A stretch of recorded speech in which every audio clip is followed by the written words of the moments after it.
Please, please work.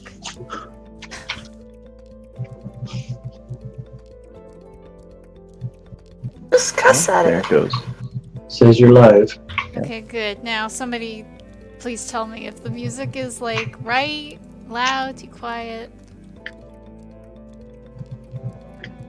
Sounds fine. Really? All the way That's up. fine. Yeah, all the way up, it's still pretty quiet. Oh, Yeah, you could even you could turn the music up a little bit. okay, I'll put it at 25%.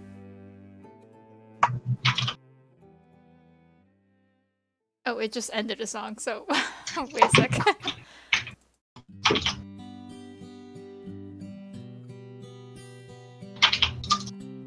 You're about at the same volume as you are in Hangouts.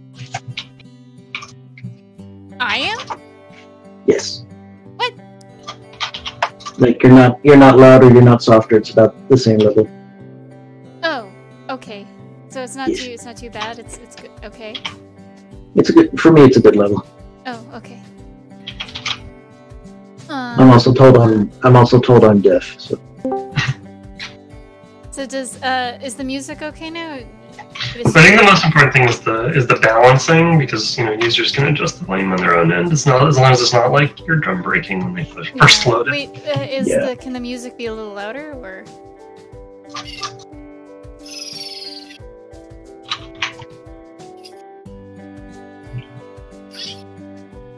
I think it's probably good where it is. Maybe make the voices just a bit louder, or music.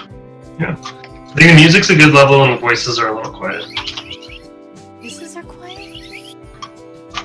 Or maybe make the music slightly quieter, and then people can adjust for voice volume.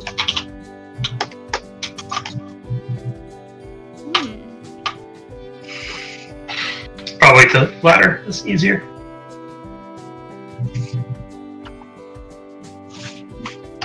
I mean, I could just bump everybody up.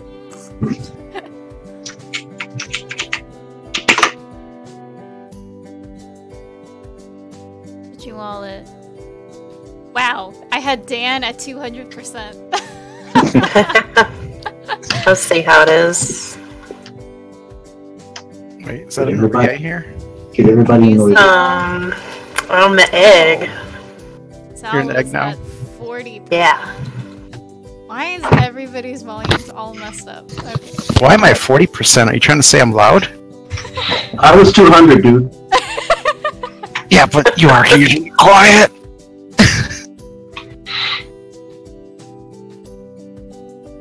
What's Maria at? 15? I'm a tiny egg. Teeniest egg. Okay. Just I'm put a gonna voice add- changer on. I'm gonna have to add Sybil's picture to the thing because I wasn't sure if you were gonna come in or not, so I blanked out a lot of people's heads. Did you Wow. delete them permanently? Oh my god, the hangout echo. Nice. Okay. Sal sounds like a giant robot. Maybe he is a giant robot. I am not a gun. Dude, that sounds so good. I should record your voice, Sal. You should do our like intros. Sure. Just tell me what you want. You want Vic Caroli or just tell me what you want. The Lonely Egg Street. Alright, I need What to about Arnie? 2005. I have to turn up my voice. For some reason it's like Are we on Yep. already? Yeah. Wow. I don't see anything too. I had to go a little early because I needed to test the volumes and stuff because I've never done this particular stream through my computer. Gotcha. Alright, volume percent. Let's bump me up to...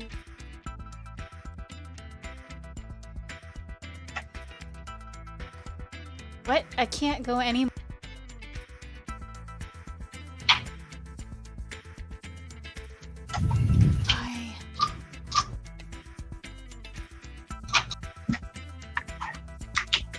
Okay.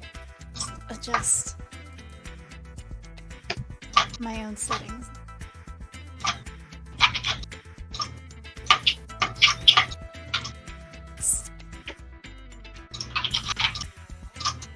I can adjust my own mic setting, right? Like my own...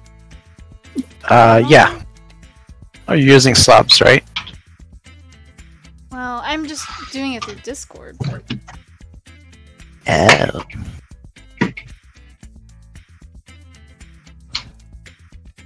I'm using Streamlabs, but Streamlabs is OBS, but Yeah, slobs. it won't. I can't. I have no idea how to increase my own volume.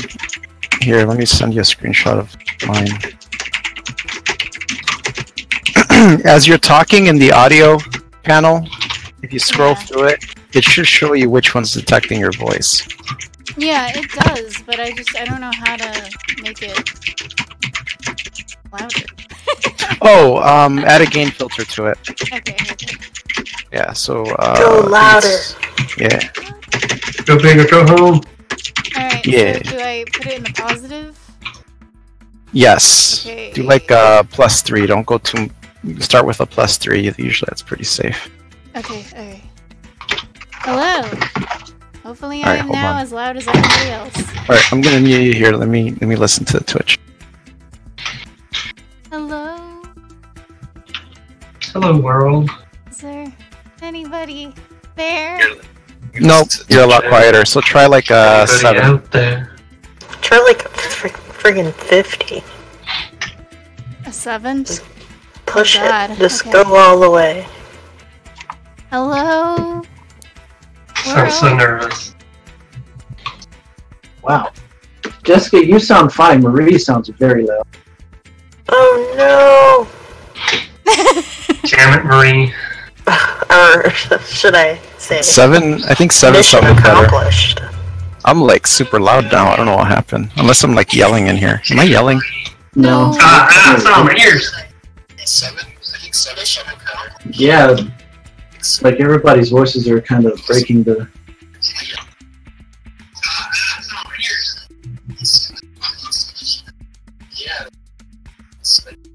Okay, maybe it's because I bumped all of you up. I'll just put you all back down, okay?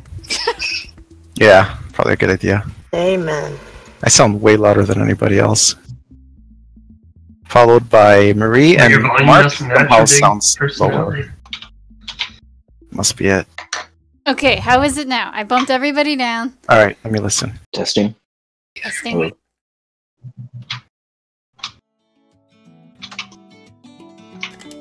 Everybody You else? sound like an egg.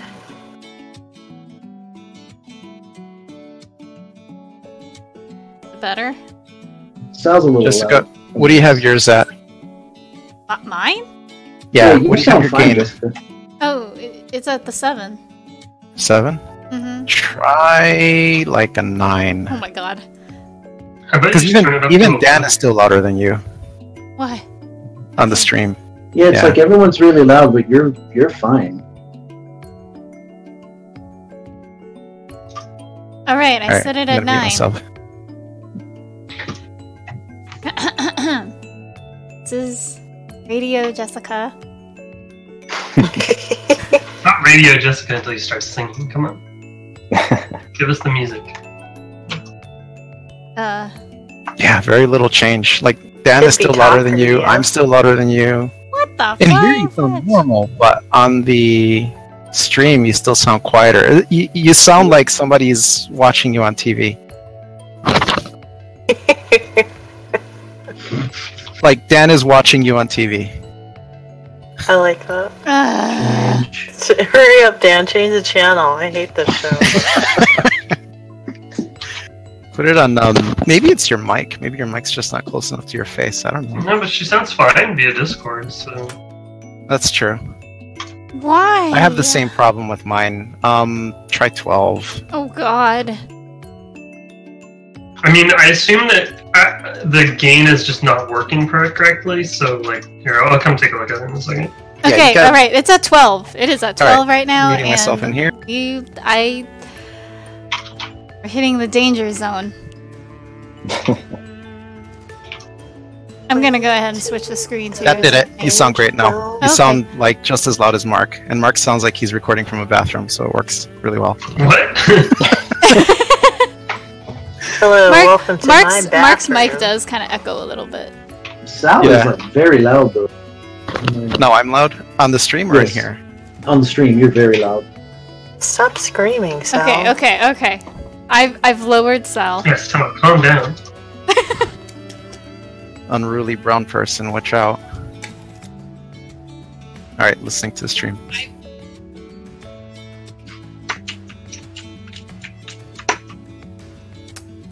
Yeah, it sounds more normal.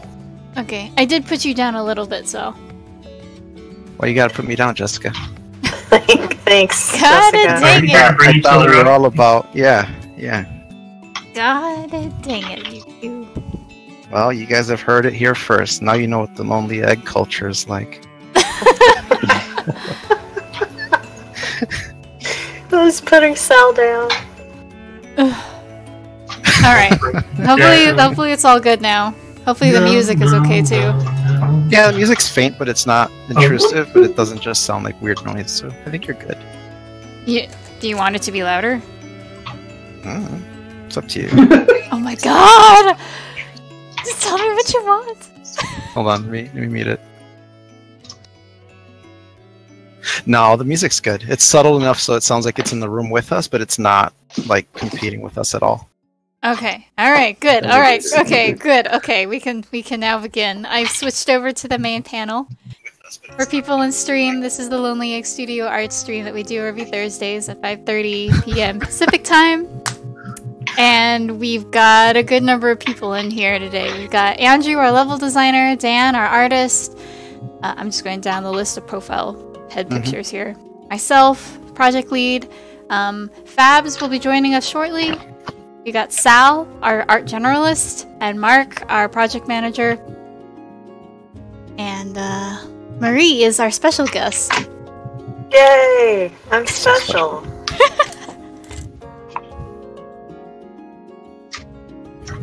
Yep. And I didn't know if people would be up to be doing a sketch, a little generator egg sketch, and then get into our other work. I might sit it out if it's okay. Yeah, that's fine. Working on my background thing. I love that background, by the way. I haven't shown Jessica.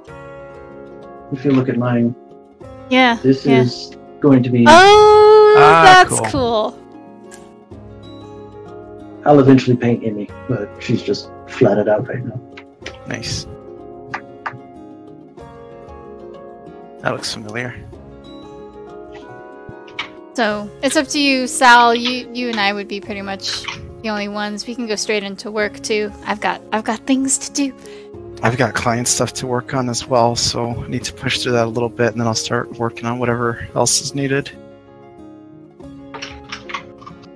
I've got a couple of rush jobs to do for this weekend. So that's fun. Nice. Rush jobs. Very weird. Yeah, it's for the Fringe Festival, the local theater Fringe Festival, and Ooh. I was talking to him about a month ago, and he only just decided he wants it, but he needs it by the end of the weekend. Oh. So I'm like, okay, well, I'll have to Nice. charge you for a rush order because it's going to be a crunch. And he's like, yeah, just charge me whatever you want. I'm like, all right, I will. $5 million. Plus interest. That's interest. So he wanted kind of like spoofing a Sister Act type thing with previous Fringe mascots. So that's what I'm doing. And Marie, what are you? And Marie. I am going to do a sketch of a slightly older Emmy What?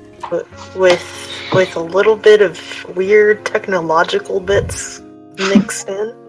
Oh snap. Something a little different. This is the Emmy stream today.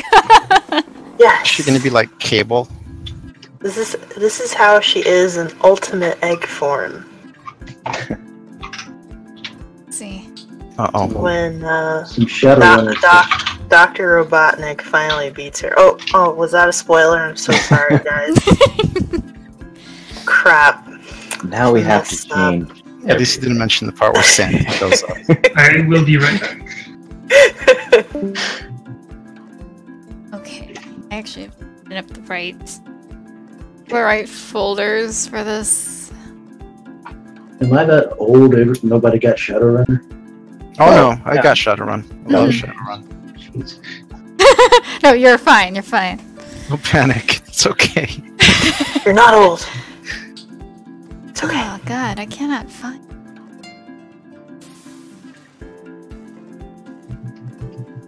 I don't know where I put it. Time to. Here it is. Shadowrun's Mickey coming back. Oh? There's there's been the video games, of course, that came out not too long ago, and then there was the online game. There was a card game.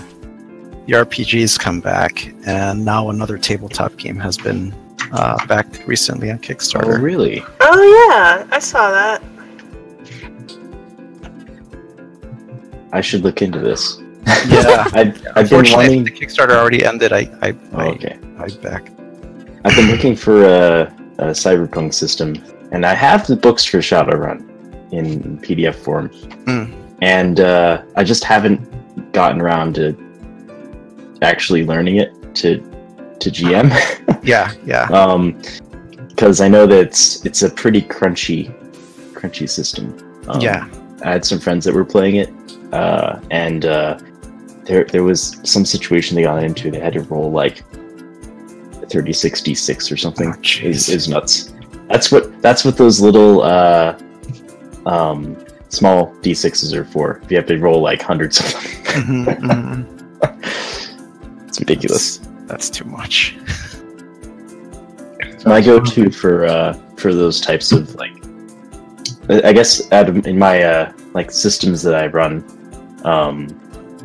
Savage Worlds is my go-to for sci-fi-ish things if I'm not doing Star Wars.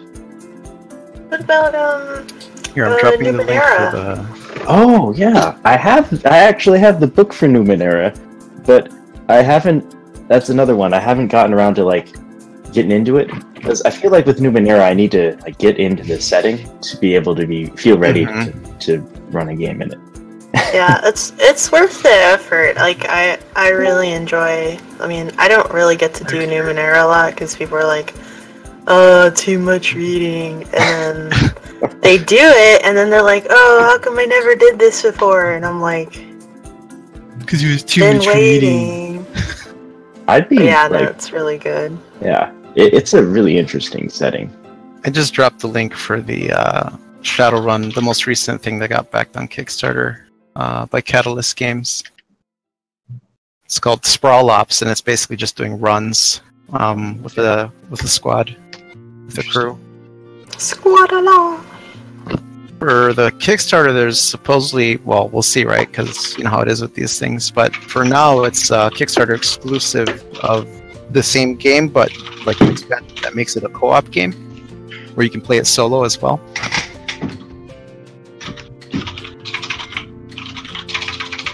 Sounded pretty cool. That would be good for me. I don't have anybody to play. That's the hardest thing, man. I've got quite a few board games, and the hardest thing is getting people to get together to play. It's a Well, commitment. I made a whole Discord for tabletop, and nobody joined because That's the first time I've heard anything about it. I gotta add you. No, you gotta see. I'm gonna add Sal so he can tell you how beautifully decorated this. How do you run it, Marie? I don't, because nobody's in it. So, is everybody required to have the same game, or does everybody play off a shared webcam, or how do you envision doing it? I'm assuming we over a probably Hangout just or do it something. on Hangout, if people wanted to do it on Roll20, that's fine. But I kind of prefer Hangout and then share my screen for the map. Yeah. So would everybody be required to roll their own dice, or? whatever they're most comfortable with, because Roll20 has its own thing. I kind of prefer, just for automation's sake, just keep it on Roll20 or have a bot. I know there's one Discord bot, but you know, it doesn't like keep all the information. Like it's not as robust as Roll20. You can plug in your spoopy. It's just Stella. Don't worry about it.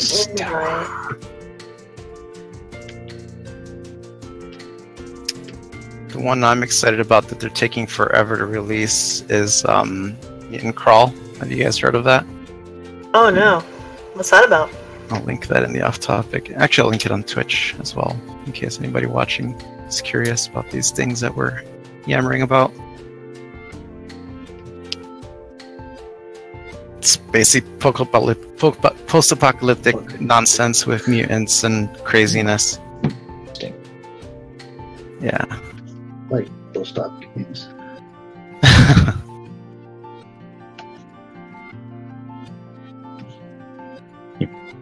Yeah, it's been a long time since I played, aside from D&D, because I play that almost every week on Sunday mornings. That's Sunday morning worship time.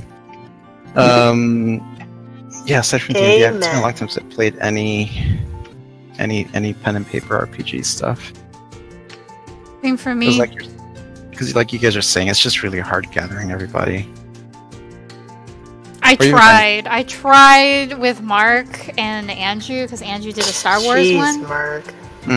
And Mark and I just could not. Scheduling is hard. Yeah. Was Mark just too busy picking it all apart, logic-wise, or? I don't remember Mark. Classic. Classic Mark. That was that the Imperial Revolt game? I can't remember. I think so. It was fun. Just I kept being busy on the days that we were that we got scheduled because I was working on a year-long project. That campaign went way off the rails after you guys left. I also got kind of annoyed at one of the players who was really just fucking around, basically. I think everybody kind of got annoyed at that, but yeah, that'll do it. It depends. Because I remember, I thought this guy was we had this random guy that we invited, and I thought he was just gonna cheese his way through the whole thing. And we're like, what kind of character sheet is this? Like, he pumped all his points into charisma, but it turned out that he was able to talk his way out of, I think, 4 or 5 encounters with stormtroopers. Like, I was like, what? He talked his way out of getting shot. So they gamed the system. I mean, the Star Wars, wasn't it on the 3.5 edition of D&D? Oh yeah, I know stats? that. Yeah, it was. Yeah. I can't remember what it's specifically called, but it's like enhanced edition or something like that. Yeah, but basically, you could get away with silly shit like that. But yeah, I mean, that was entertaining. Like, now I have to look out for stuff like that.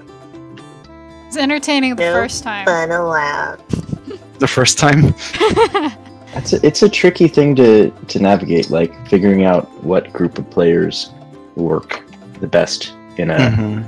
Because I put together a lot of games, and when I was GMing at the Tabletop Association at college, I had an open table, and I don't think I had any problems really between people like at each other's throats or anything like that. But there are definitely games where just like the way people played was kind of at odds.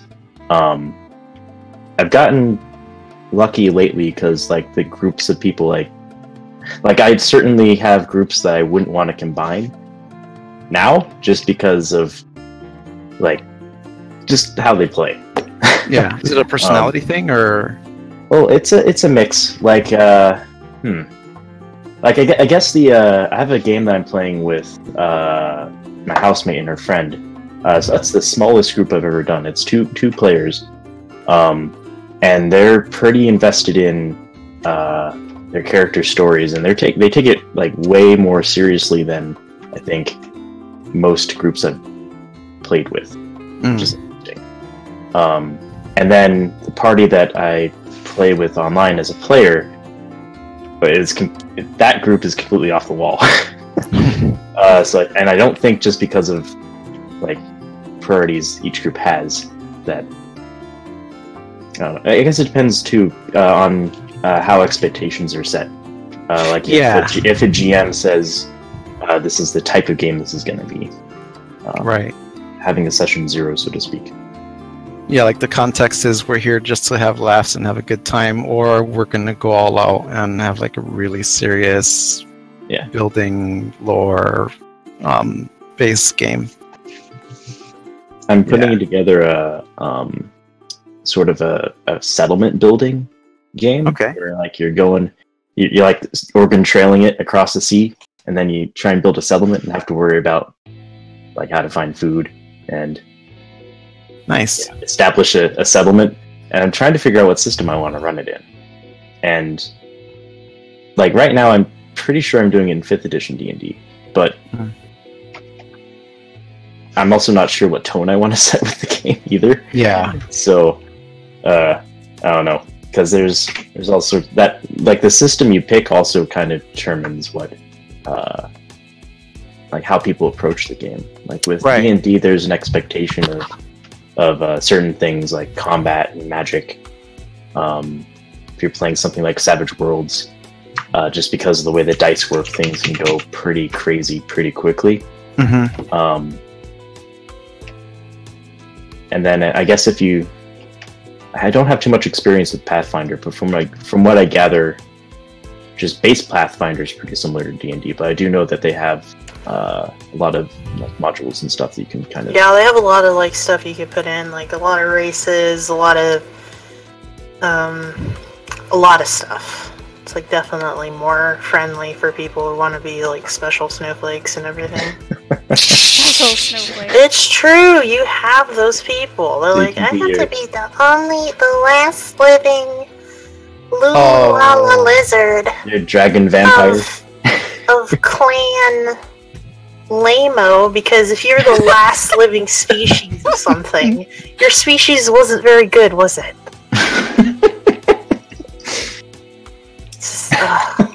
Like, people never think about these things. They have to be it. And scene. There is so I have one stick. I don't know. I could be flexible on this, but there's one character, class, race combination I like veto. If anyone brings it up, and that's the Pixie Monk. Because I played it was the first campaign I ever GM'd, and there's a Pixie Monk, and it does like full damage, and we were playing like it was a higher level game too, and they had like dishing out like max damage, had like 5 actions each turn, and they're like 6 inches tall, and it gets really hard to describe exactly what they're doing with their like 6 inches tall because they're pixie. What is this? You are too tiny. Yeah, and they're hard to hit. Some get bonuses to their. Because they're tiny. It's like a +4 to AC or something. Yeah, just by being small. Not to mention any armor that they're wearing. Pixie. Right. Yeah, because the little pixie armor dwarf people were making like special tiny little Barbie doll size armor for them. Yeah. Okay. All they have to wear is just like scraps of metal with rubber bands. I don't know. If someone came up to me with that kind of stuff, I'd be like, no, your character's wearing a thimble. Deal with it. Yeah. Unless you're doing like an all pixie campaign where everything's small, fighting like grasshoppers and stuff, that might be interesting. Oh, that would be cool. I don't know, Marie. It sounds to me like we're starting to figure out why nobody's on your gameplay server. Oh, Marie doesn't let me do anything. Really laying on that.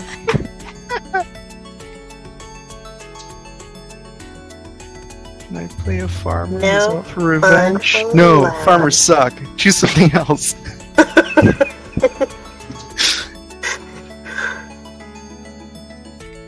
I have a character right now. It's the itchiest edgelord ever. Great.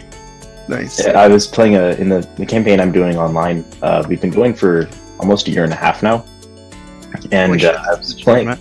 Yeah, it's the longest campaign I've been in. And the character I was playing, I got up to 9th level with a bard, and she had a vengeance complex, kind of running the chaotic neutral to. I wouldn't say chaotic evil, because she rationalized a lot of things to herself. So that line's kind of blurry. But anyway, as tends to be the way for chaos.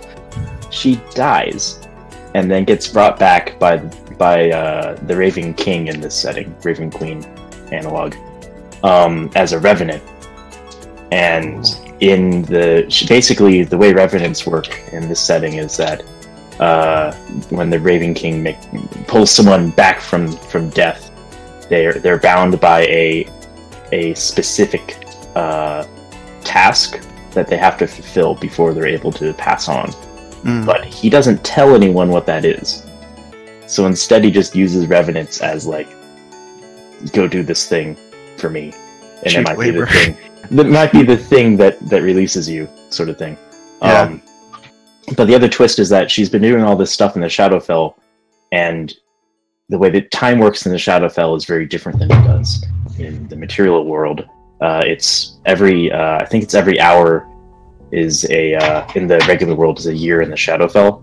So it was a week for the party, but it was 168 years for her.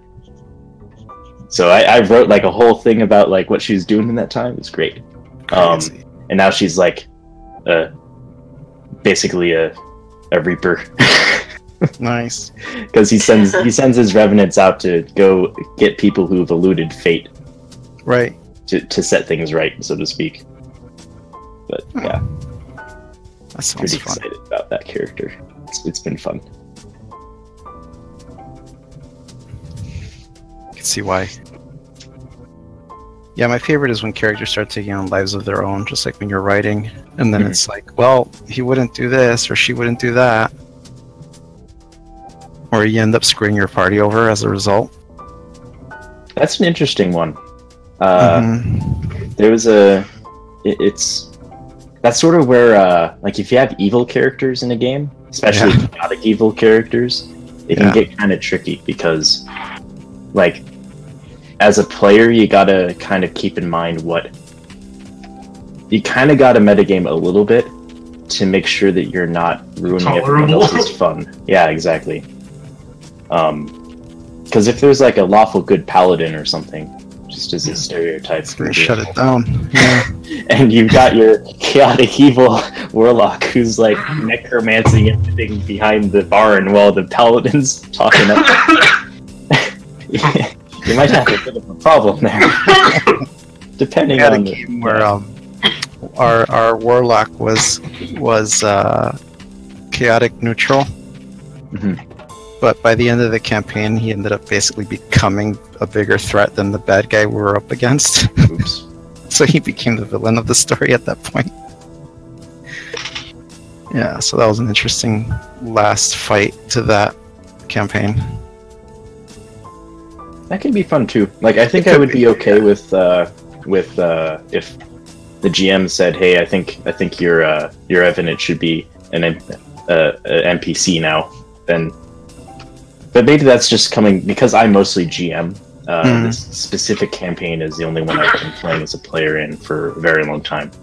Yeah. So I think maybe I'm a little bit more flexible with my attachments to characters than a normal player would be. Yeah, because I can understand, like, people like get very attached to their characters.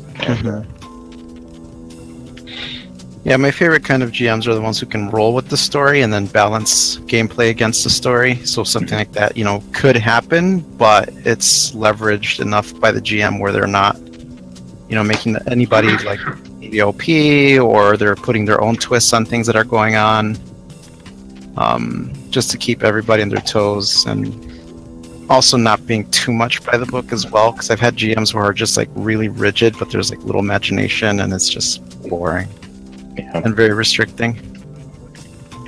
Yeah, I find a lot of the time, like, so I have this document that when I feel like I want to prepare something, I just make NPCs in it.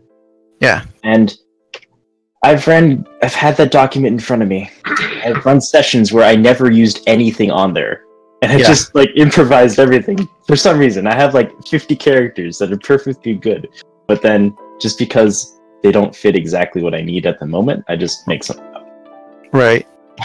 That's good. That's a really great trait to have as a DM. Like being able to roll with any curveballs your players throw at you. When you end up just going basically off script completely. Yeah. I having a script. When I first started, I was a lot. In my first campaign, I had a lot of things planned out specifically, and as I've grown as a GM, I don't do that in the same way. Yeah. Usually, I'll kind of think of scenarios or things that are happening external to the players that might affect them, rather than like specific events that, like, if-then cases don't really work that well when you're thinking of what a party might do, just because they probably won't. Yeah. One campaign we played, our DM had basically he thought he had laid out everything that we needed for the quests we were supposed to be taking, at least according to what he had set up. But we didn't pick up on it at all. We got really suspicious about somebody else at the tavern, and it just kind of spiraled out of control from there. So he ended up having to like make up everything, and like anything that he had, any pieces to the main story that he was originally trying to get us to do. Along the way, he would find ways to basically shoehorn them in and make them work. But other than that, he had to like you said, completely improvise the whole thing. I was impressed once we found out, because we didn't find out till the end of the campaign. Like, man, that's awesome.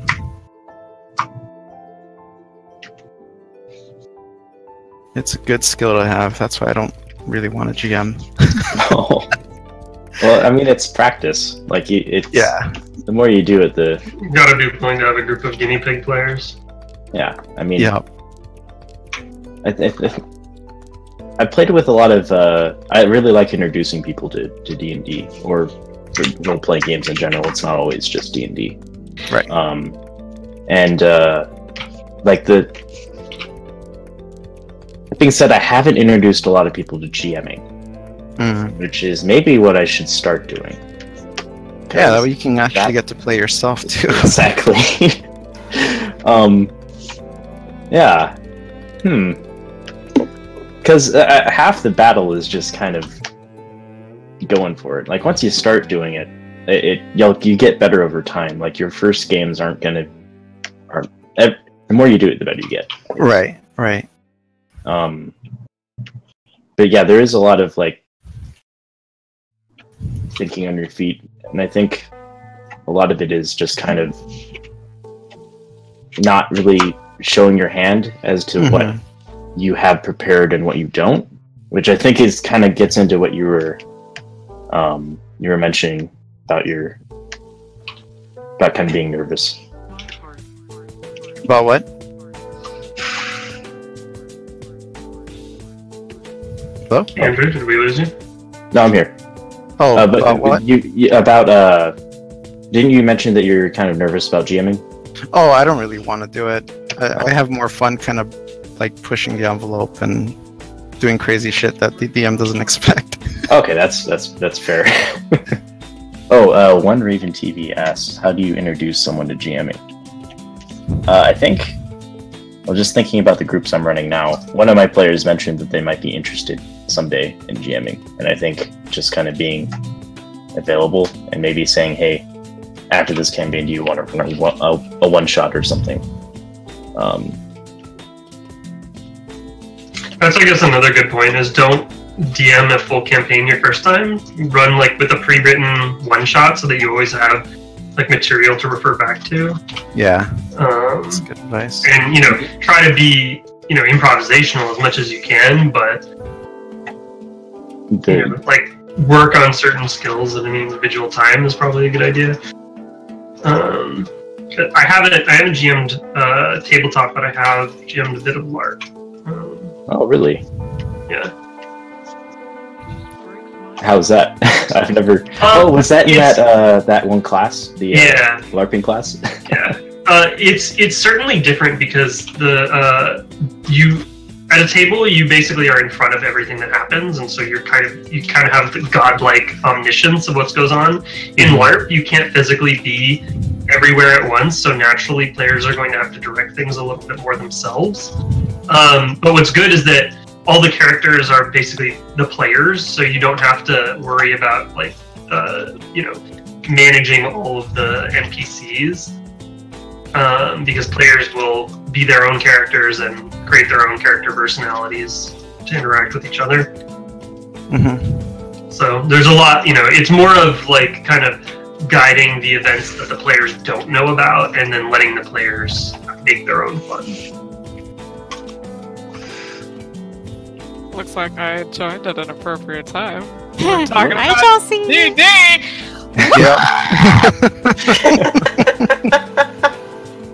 I love D&D. Hola, ¿cómo estás? ¿Qué tal? Bien, bien, ¿y tú? Bien, muy bien. I'm pretty excited about D&D. I've been playing D&D since I was of the wee age of 9. Oh boy. Nice. And it was a lot of fun. And I started with 2nd edition, so I still remember how to like calculate THAC0 and stuff. Oh god, THAC0. Those are the days, man.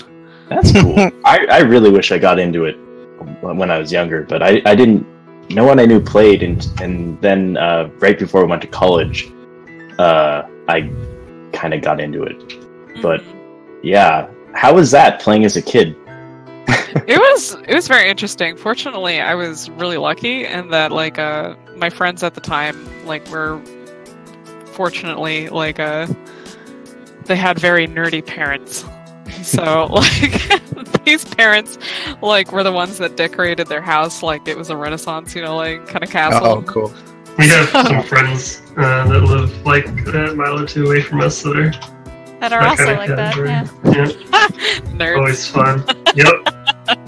Same, my friend who first introduced me to tabletop, his dad had the first editions of D&D, and it was signed by Gary Gygax himself. Oh my god! He went to the cons in the late 70s and 80s. So that was just so cool, and I was amazing. like, oh my god. Yeah, the family that introduced me, the father was the manager of a Borders bookstore. And so he had all the ins to all the nerdy books, and he had massive libraries in his house and stuff. And he was very excited to encourage the kids to do nerdy things. Mm-hmm. So he taught his daughter. Typical nerdy parents. So he taught his daughter how to how to roll character sheets and stuff, and he would let her sit in on his big campaigns with his friends that would happen over the weekends. They were weekend long campaigns. It would be 3 days of giant campaigns, and he would actually make here, I'll draw it out, but he would actually make foam landscapes. He would carve out giant pieces of foam into landscapes and stuff, and have rivers and stuff running through it, and get a whole bunch of fake trees and put them all over the place. And okay, Fabs. And stuff. It was awesome.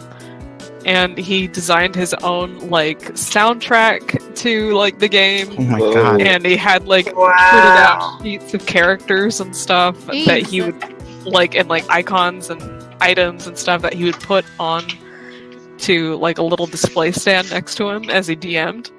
And he had the lights turned down low and candles and stuff. Oh my god! That's the it was best. fucking ridiculous, and nobody was allowed to drink. Did he do the voices? Oh, he totally did voices. Fuck yeah! And nobody at the table was allowed to drink out of glasses of water. We all had to drink out of tankards, goblets, goblets, and shit, chalices. It was ridiculous. It was ridiculous. Sounds fantastic. That was my first experience with D&D. That's so. like you gotta roll to really sip. good experience. Yeah. Oh man, it was the legit hardcore stuff. And My first experience. Oh my god. With D&D when I was, a lot younger and stuff. One of our friends in the neighborhood really wanted to get into it, but so we humored him. We're like, okay, yeah, cool. Like, do you know how to play it? He's like, yeah, I'll DM it. I've been reading all the books and everything. Like, all right, cool. So we did it. Yeah, it went really bad because one, he was constantly not sure of what he was telling us to do or what we couldn't do, or like sometimes the rules would change, right? Like 1 minute it'd be no, you can't do that, and then next minute it would be yes, you can do that. Oh, and okay, he would also let us get away with too much. Oh no! So then just trying to rein you back would feel really. Yeah, it was just kind of like So Yeah. it got weird and like not satisfying. And everybody lost interest very quickly. We got lucky in high school. We played Rifts campaign, kind of like a cyberpunk D&D Nice. thing. We'd do that or Vampire. We had a really good Fucking DM, a guy who was Vampire. very imaginative. He would look at the book for rules, but pretty much he riffed the whole thing off the top of his head. Yeah. Wow. And the art teacher, because we only did this in art class, and the art teacher was okay with it as long as we were drawing something. So we all pretty much just drew our characters and drew our adventures. That's cool. We got A's in the art class. And we just sat there and RP'd the whole year. 10th grade. Was the teacher into it too then? She honestly didn't care. Again, as long as we were, that worked for her. It's great though. Like D&D is it's a great way to teach improvisation. Yeah. That There are word. two syllables in that word. Problem solving. Problem solving. There we go. Creative problem solving is a really beneficial skill that you get from D&D, and it's certainly something that I picked up thanks to my early encounter. Because after seeing my friend's dad pull off such an amazing campaign, I was really inspired, and I was like, yeah, I'm gonna make all the characters, and I'm gonna be a DM, and I'm gonna tell stories. So I used to do verbal campaigns with my friends. So we'd be sitting around at school, and I would just be hanging out underneath the playset and describing situations, and then asking my friends hey, there's this thing happening. What do you do? Come here. There's a kobold under your bed. What do you do next? What do you do? So that was essentially my childhood, and how I entertained myself as I told stories and ran my friends and stuff through little campaigns. Nice. And it definitely helped later on when I went through theater training and stuff.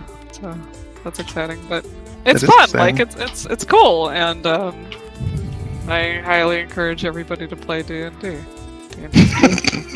D&D helped me speak up for myself and start standing. Oh, really? Yeah, I was too quiet. Yeah, it's one of those things where it's you're with people that you want to be with, right? And it's low risk. I don't know. I feel that I can get really lost in role playing and stuff because I know, if I stand up for myself or I do something, it doesn't have a real world consequence, right? So there's that openness to be more, to practice being more defensive. Has everybody here seen Voltron? Yes. Yep. Mm-hmm. I just watched the episode today where they're playing what is it? Monsters and Mana. Monsters of Magic. Monsters of Mana, there we go. Fucking brilliant. I had so much fun. That episode was I was so good. pretty much smiling the whole time. I love that they did an episode like that and it wasn't used to take the piss out of it. Which a lot of TV shows and stuff will do. They'll really talk down to it, but it's really clear that the people who worked on that episode and stuff really love that stuff and understand it and have done it. Mm-hmm. Yeah. It's very fascinating watching the cultural shift, kind of been more with excitement towards D&D, because when I was growing up, D&D was something that really hardcore nerds did. Right. So I was afraid Or the to Satanists. Yeah. Yeah, I've heard a lot of stories. Yeah, people say oh, we're doing D&D, and then somebody thinks that they're holding some you know, Rituals. seance ritual. Yeah. Seance orgy time. Yeah. Oh Yeah. my god. Satanic panic I and all don't think that. I don't think anybody but like the most, you know, out of touch thinks that now. Yeah. Yeah.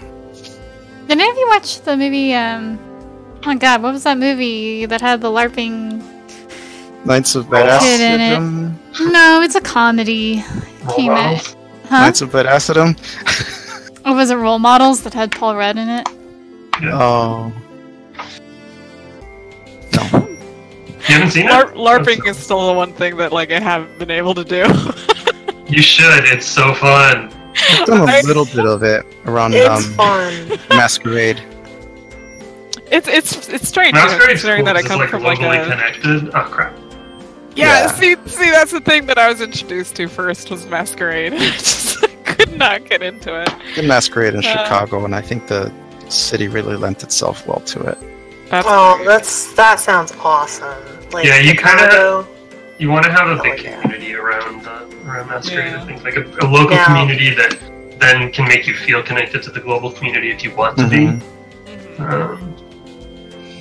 Oh, Mark, Yeah, can I give away the present that you were gonna get for your mom? Sure. Give it away. Is his mom watching the stream? No.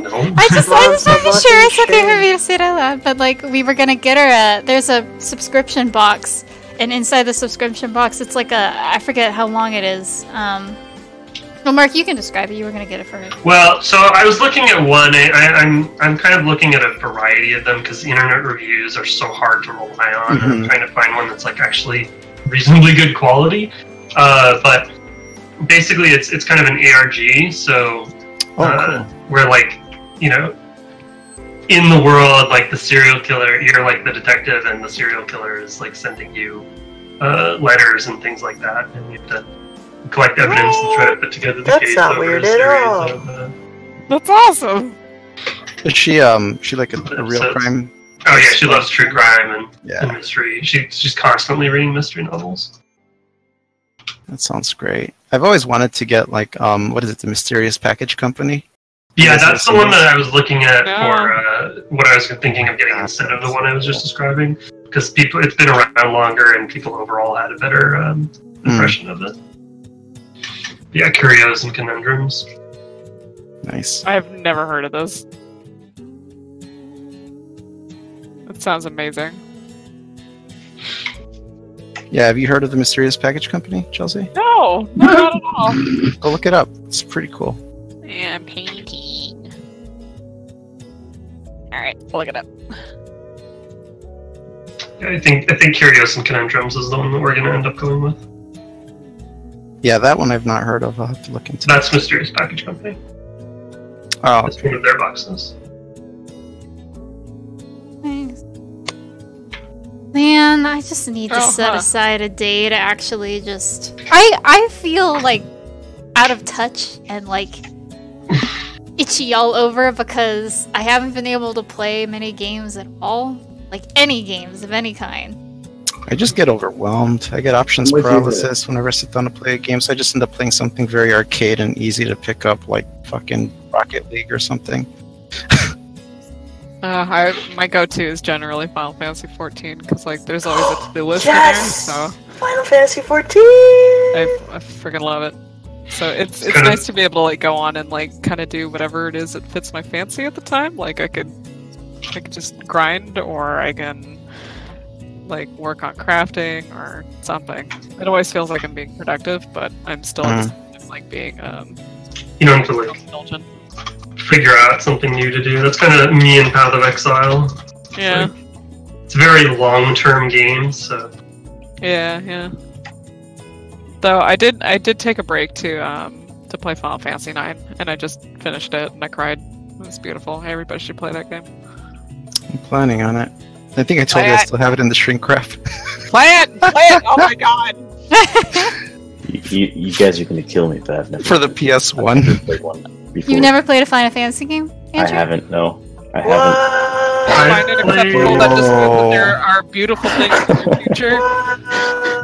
I played some of 3 and a little Kingdom Hearts. Actual 3 or 6? 3. Kingdom Hearts doesn't count.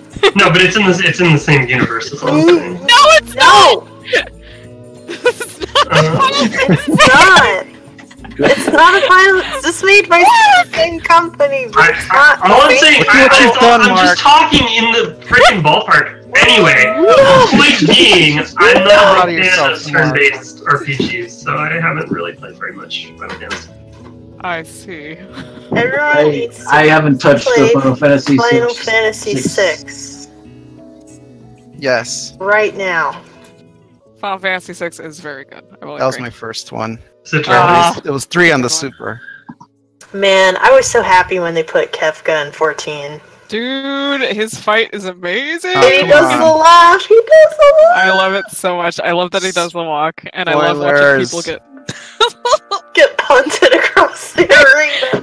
He I just- scampers. and He he doesn't laughs. walk. He Did you do the floats laugh? and he scampers. He laughs. And he does yeah. the laugh. He does everything. It's He great. does the exact laugh. It's so good. It's so wonderful. And they remastered like bits of the music from 6. And Aww. It's Like so it's nice. so nice. It really Dan, is. what were you saying earlier? Oh shit. I forgot it. I kind of got still. I'm sorry, we got too excited. Oh, I don't know if you guys saw, but Fab said they're underway. Yep. Yeah. No way. On my I way. don't think I've met Fabs yet, so that'd be cool. New I've people. never heard Fabs. None of us have heard Fabs. Josh said what I was thinking is like we've got the person who's behind our music, but We've never heard. We've never heard them. They make the music, yet they make no sound. The irony.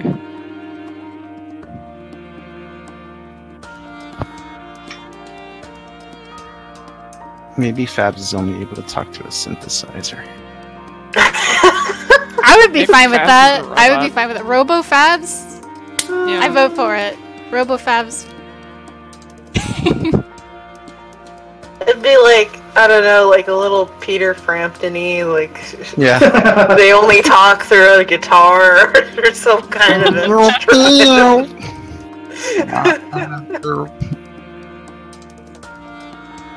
Nice. Oh god, this.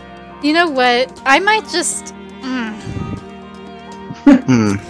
Well, the thing is, like, I've got slightly more important things to do than use background artworks for the proof of concept. So I'm thinking I might just bring them up to like, I don't know, a little further along than a doodle, but just like the concept phase, and then hand it off to Dan to do the in-betweens, because I'm so far behind on my documentation. I gotta gotta do it. I don't mind doing that.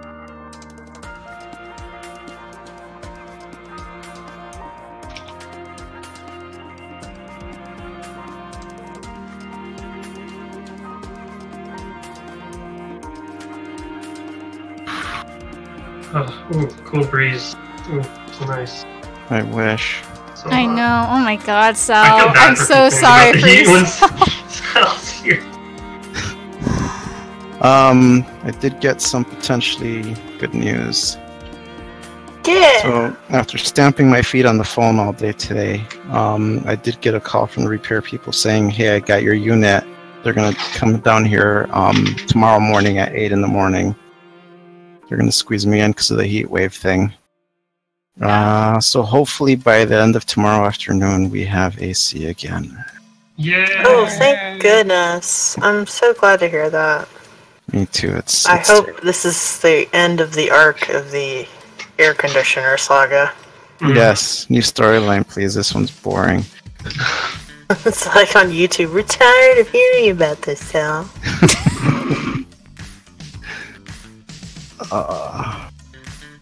How's the heat been for you, Dan? Oh, we've been fine. We got our AC last week.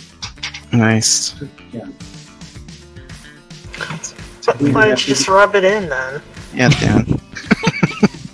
The worst we got was 90s, which was not fun. It's gonna be 105 here tomorrow. Oh, Gross. yay. Gross. Yeah. Do you guys get the humidity with it? Yes. Gross. Oh god. You just feel like you have a fishbowl of hot water around your head. Yeah.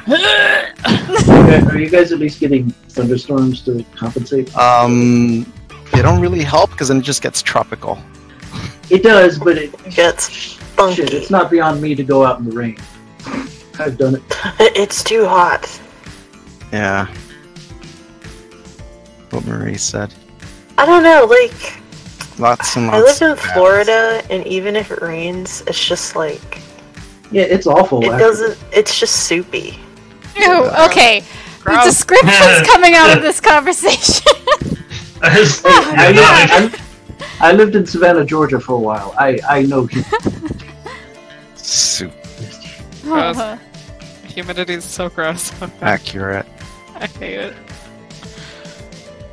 The first time I experienced humidity was when I was driving across the United States in a truck, and Oh, no. it was awful. But I remember stepping outside and feeling like I just stepped into a bowl of water, and I was Where like, were "Oh Where no!" were you? Welcome. Well, I was all over the place. I think the first time that we felt it like really bad was actually in Denver, Colorado. Oh, okay. But it was even more worse because like we had contracted a terrible like stomach flu from eating at a Oh. like 24-hour like buffet place. Oh no. Don't do that for anybody in the future. If you Unless there's a lot of other Oh. people eating there at the same time. don't go and eat at Same mistake. 24-hour buffets. It's a terrible idea. The only time Gas that station sushi. the only time that you should eat at a 24-hour buffet place is if you're in Las Vegas. That's the only time it's acceptable. Because Las Vegas has good buffets. Yeah, constant Can't rotation. tell me what to do. Yeah, but for being on the road elsewhere, don't do it. It's awful. It's a horrible decision. That was the worst. That It's like like the worst way to thing get I've ever dehydrated. done. Yeah, it was so bad, and then like experiencing the humidity on top of it, it was nightmarish. It sounds like it. Oh, screw that. Yeah, and then we drove to Kansas. Kansas was also really bad, and Yeah, Missouri was also really bad. Missouri's pretty much always. It's just bad in general. Yeah, stay away. Not even once. Yep, no, not even the one time. Yeah, one of the worst times I ever experienced was we were driving to Mexico from Chicago, Oh no. and in Loretto, Texas. Oh boy. Yeah, Ow. that was Border fucking towns. horrendous. So Yeah, humid. everywhere in the valley in Texas is just terrible. That's like one of the worst humidities I've ever experienced was there. Like you would breathe in and you could just feel the moisture going into your lungs. Yeah, I used to live nearby. Well, I say nearby, but Laredo is like 4 hours away from where I lived, and the rained so bad over there that one time my parents had gone out. I was a teenager. And they're like, "Oh, we left the back door open in the garage. Can you go close it real quick?" And they called me, and I was like, "Yeah, sure. It's just a door, right?" Yeah. I find out I have to go outside to physically pull the door shut. And I managed to do it in 5 seconds, but within those 5 seconds, You I were was drenched. soaking wet from head to toe. It's just like, I was just like, what happens now? It's like, Awful. how can it be that rainy? I've never Yes, seen no. it come down that hard before in my life. Gross. The only good thing about humidity/places is the fireflies. It's the only good thing.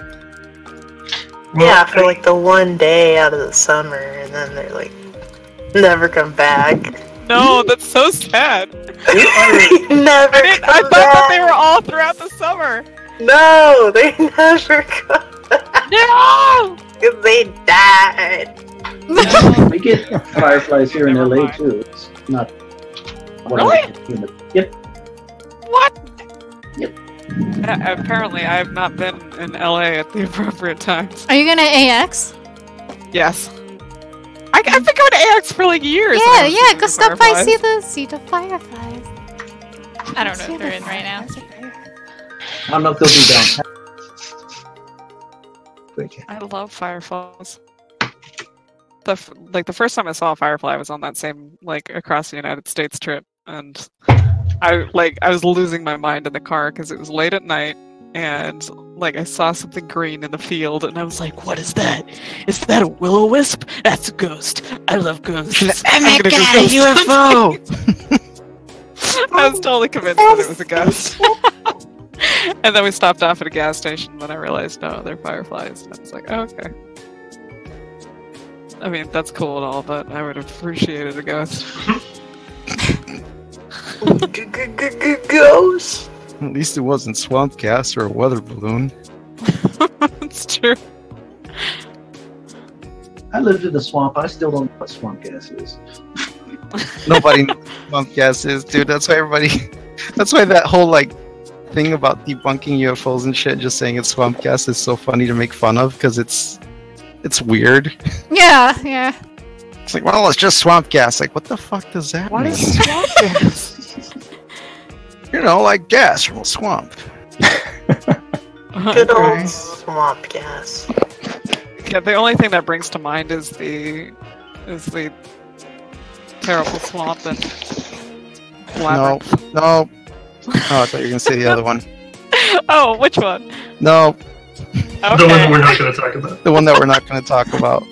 No, tell me. Oh, that I'm curious one. Well, now. I'm lost. Marie knows what I'm saying.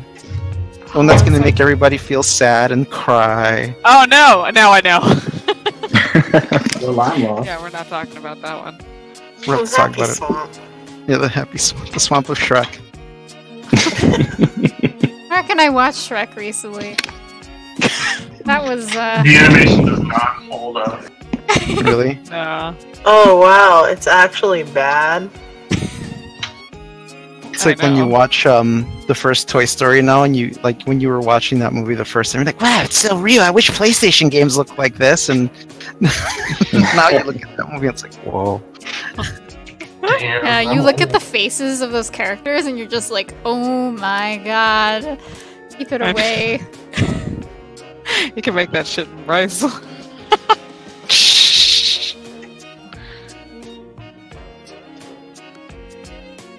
It's kind of cool though, to see advancing, Mhm. technology advancing so quickly.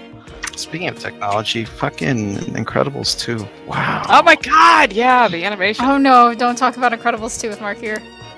Spoilers. What? Why? No, we've seen it. Oh, okay. I haven't seen. I haven't No seen it spoilers. either. Don't I just can't believe they don't brought say a Cthulhu word. into it. Oh Yeah, yeah. that was a little bit out of the blue. I mean, understood some of their other choices, but Well, I mean, like the baby, Yeah. Who would have thought it was actually a Bob prequel to Howard Lovecraft? I love Bob Odenkirk. Yeah, love he's what? great. Oh, Bob yeah. Odenkirk. Oh, it's amazing. We'll talk about it later. Okay. No, you won't. I'm so, liars. Oh, we have a person! Is it Hello, Fabs? It is Fabs! Fabs has joined the Hi, building. Babs! Hello. Babs has joined us. Where? In the hangout. In the Oh, in the hangout. hangout. Okay. No voice, so. Right.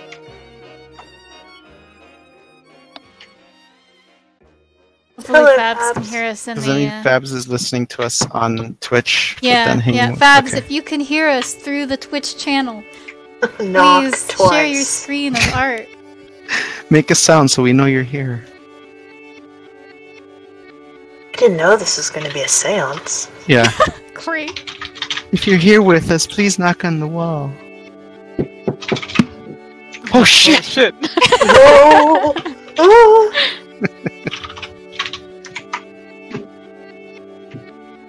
How was that? My favorite in those ghost shows when those people are like, "Is anyone here? Make a sound!" And they hear a sound and they run out. It's like, what if you ask for a sound? Why are you running out? You asked for something. You got I it. love watching ghost shows. Oh, I can't stand them. Oh my Oh, god. man.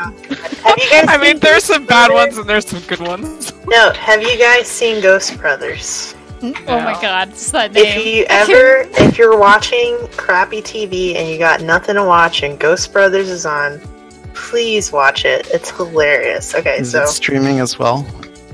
I don't know. I just saw it on television and I was just like flipping the channels one night and there's these 3 grown men and they're trying to contact because they speak to the caretakers of this like historical house of some famous dead person and they're like, yes, we believe this place is haunted by the ghost of a small child. It's always a kid. It's always a kid or some lady who's very, very sad. Or someone with a horrific death that can't be proven. Yeah. It's like, we believe there's the presence of a child here in the house. And they spend the night and they're like, they got all the cameras up and they're in the spooky attic where the kid... Of course, they always like to bounce a ball. Like, that's always what ghost kids do, is bounce balls on walls. Yeah. And so they're all sitting there. One of them is sitting in, like, a ridiculously tiny little kid's chair. This is really funny. Is this Ghost Adventures? No, it's very similar. It's the same style like Ghost Adventures, but except it's with 3 different people that, like, they're not in... You are also they're not in... Yeah, they're just 3 guys, like literally. They don't know anything about anything. They're just there. Oh my god. And they're like, how do we get the kid to come out? And the other guy was like, sing it a lullaby? And he's like, and then he looks around and he goes, twinkle, twinkle, little star. I don't know the words to Twinkle Star. And I'm just like, this is really on TV? Like, I can't believe they paid these people. These people got funding? What the To hell? sit around. What They don't channel even is know this? how to sing Twinkle Twinkle. What channel is it? It sounds like sci-fi. It's on, it's like, you know, the what's that one Sci-Fi channel, Travel. like, you know, I think it's like on the USA or something. I forget what channel it is, but it's on one of those minor cable channels, like the Travel Channel and the... Let me see if I can find it. I don't even know if it's still going, but it was One really of those good. channels that used to be good, but then became bad. Oh, So it just it's became reality TV. Oh, Destination America. That's wow. the channel Never it's heard of on. Wow. So the same channel as Ghost Adventures, I think. So that's like one of those channels that they put on when you're looking at the TV guide channel. Yeah. Yeah, but I think it's a very humorous... Because what I like about it is that because they don't know any, like, paranormal stuff, they're not like the other guys on Ghost Adventures that are like, I'm gonna try to figure out if this is a ghost or a presence or, like... A it's like they're demon! like, and then Sal and I were talking about this, but they always have an expert grandma Yeah. who's self-titled as a demonologist. The magical Whatever grandma. the hell that is. Somebody watch The Shining. Yeah, it's always like a white-haired granny, like just straight up, like she looks like she just finished baking cookies like Yes. 30 minutes ago. Shortbread, your favorite?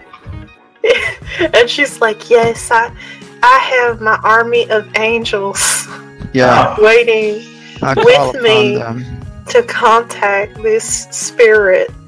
I do not want anyone to become in contact with them so they could get hurt. And I'm like, oh my god, lady. Marie, you do a pretty good. Are you sure, you don't do something on the side as a... I watch too many of these shows, that's what. Like, I love the ghost one. I love the people who look for Sasquatch because they're plot so... twist where he puts on the wig and some makeup and she's the old lady. They went to China, okay? They bothered and harassed Chinese people, asking them, having a translator, trying to ask them what Sasquatch is. He like got in a boat and went to China.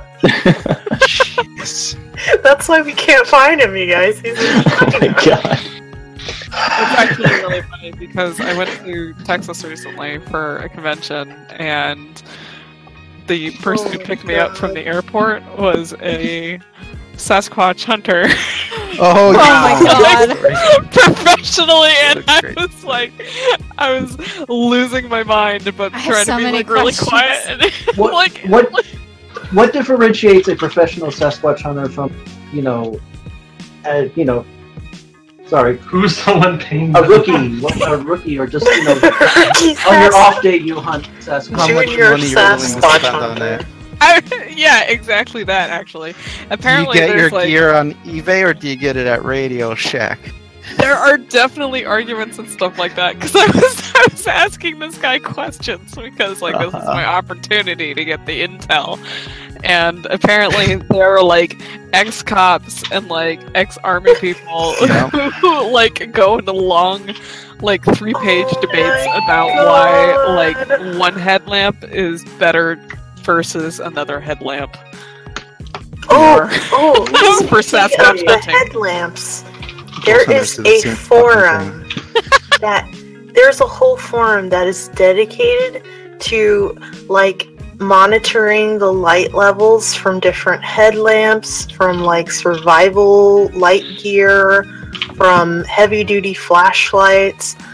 All they do is see how many candles or lumens or whatever they measure flashlights in. And they check to see if it's actually bright enough, and basically 80% of the flashlights aren't good enough to their standards, but they still review them anyway. It's just what's up, y'all? This is Dale here with Bigfoot International. Today we're going to be reviewing the forehead lamp. If you look up flashlight reviews, you will find it on YouTube. It's I know. Thousands of flashlight reviews. Now, the beauty about this one is if you just put your fingers up by your forehead like this and snap your fingers, it'll turn on by itself. It's hands-free, completely hands-free. It's not hands-free. Dale, come on. Dale, I got an important question. Dale. Yeah, yes, sir. Yeah. Dale, I got a question. Is it tactical? Is it tactical? It's approved by Bigfoot Hunters International, which is the channel you're watching. Don't forget to buy one of our shirts online. It doesn't have military, materials. Has it been tested by NASA? These are important questions, sir. Well, actually, NASA couldn't afford to use this product, but we're bringing it to you, a full case of them for $49.95, the low price for just tonight only. Oh my god. So you're saying it's not tactical? Oh, it's completely tactical. It's so tactical, even the government can't have it. Oh my god. Okay, so you sold. What's that shopping network for hunting knives? It's on super late at night, 3 and 4 in the morning. There's so many of those. You sound like the host because I remember surfing late at night, channel surfing, and we see I wish I could remember it. Oh, Cutlery Corner. That's what it's called. Corner. If you can gotta get that alliteration. You need to find Cutlery Corner. It is amazing. The host is amazing, and he's he's showing off. This is my 3-piece set katana blades. These are authentic katana samurai steel blades. Now, as you can see, it comes with the extra hunting knife set. Now I'm gonna come over here and show you the katana. And then he like pulls it out and he goes, the dragon is on the blade. It's so terrible. But this guy, he still hosts the show. I think I saw that like 10 years ago. Yeah, was he on Home Shopping for a while? Yeah. Okay. Yeah, because it's just the same hick guy who sells hunting knives. Like, he still does it. And katanas. So, hold on a sec. Steel. I have to pause. Fabs is painting, so Fabs is working on their animation Finger Eater series. And Google Hangouts has been changing their cursor to be the text cursor. And I'm just like, you're just that amazing, Fabs. You can paint with the text cursor. Nice. Oh, wow. Oh, no. That's good to know that Hangouts screws up anime. Thank you, Hangouts. Thanks, Adobe.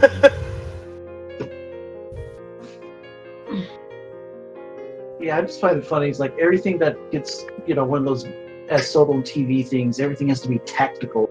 Now, tactical. Tactical blade. Not only is his headlamp tactical, 4,000. This is a 50-piece tactical set. What does that mean? It's bear proof, and most important of all, it's government proof. And they always have to introduce everything with saying "ladies and gentlemen." Like they always have to say "ladies and gentlemen." Oh yeah, because they're definitely marketing these for the ladies. It's absolutely shark proof, Mark. Good to know. I mean, I wouldn't have bought it if it wasn't. Of course it's shark proof. I'm in. You got me. Why would you go out? If you buy 2 cases of this, we'll get you. If you're not ready to go find the sharks. As seen on the old classic Adam West show, we'll get you 2 bottles of shark repellent. Just in case. Goodness.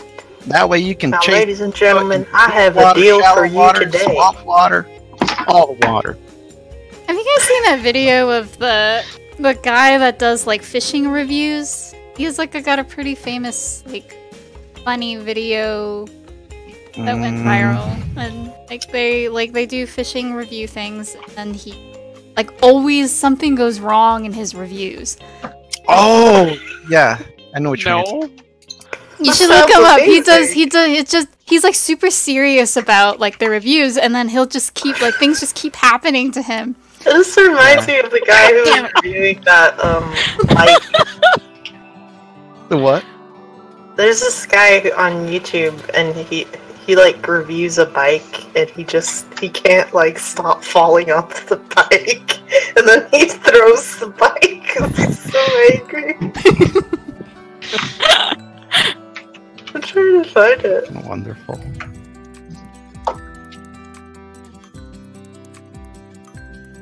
Oh, internet.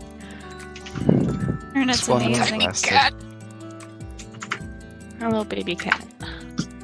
Baby cat.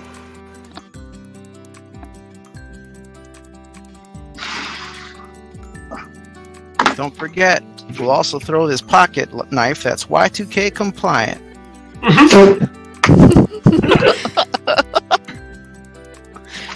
We're giving this stuff away, folks. That's right. We're just giving it away. For only 3 easy payments of $79.95. All you gotta do is pay for shipping and handling. Are you going to knock off a payment or double the order? Both at the same time. That's how good we are around here. Speaking of ghost shows, have you guys watched? Oh shit! I'm still thinking about these amazing deals. I can't remember the name of the ghost show. Can't stop thinking about those amazing deals, huh, Chelsea? I can't stop thinking about it. Hold on, I'm checking my video library. You're like, I'm checking my bank account. I gotta check my bank account. It's like, damn, I'm that good. Have you seen Paranormal Lockdown? No. Oh my god, these Is it the one with the guy and the girl? Yeah. I've seen that one, and she's like a psychic intuitive or whatever dumb title they give themselves these days. I actually really like this show. It's okay. I mean, it's whenever they have a psychic, it's either really good or really bad. And I don't know. From my memory, she doesn't describe herself as a psychic. She describes herself as sensitive, but like not as a psychic. If that makes sense. Medium? But I don't know. Like it's still bullshit either way. yeah, I loved the psychic guy from Ghost Hunters. Or there's one from Ghost Hunters. There's one from. There's one guy who had. He had a Native American, apparently, as his spiritual guide. I remember that. And he was like Scottish or something. Wasn't and that like was so ridiculous or something? It was like like Most Haunted. It was Most Haunted, and it was just so funny because I think 5 or 7 years later or something, it comes out on the news that he had a professional like breakup with his spiritual guide. These spiritually parted ways, like, how does that work? Due to creative differences. Oh my god. Okay, guys, I'm calling it a day for dinner. Alright. Go do that. Bye, Dan. Thanks for Hey, man. Wow, Bye, Dan. I'm gonna say bye. Bye, Dan. Bye, Dan. Oh my god, Nightbot just timed out Fabs. Great. Oh my god, Nightbot. Why does Nightbot still hate us all? Nightbot. Honestly, we don't get enough chat spam to deal with auto modding, other than like really like awful stuff. Mm-hmm. Things like caps and whatnot, I wouldn't worry about, or spamming emotes. I wouldn't worry about that. All this beautiful artwork.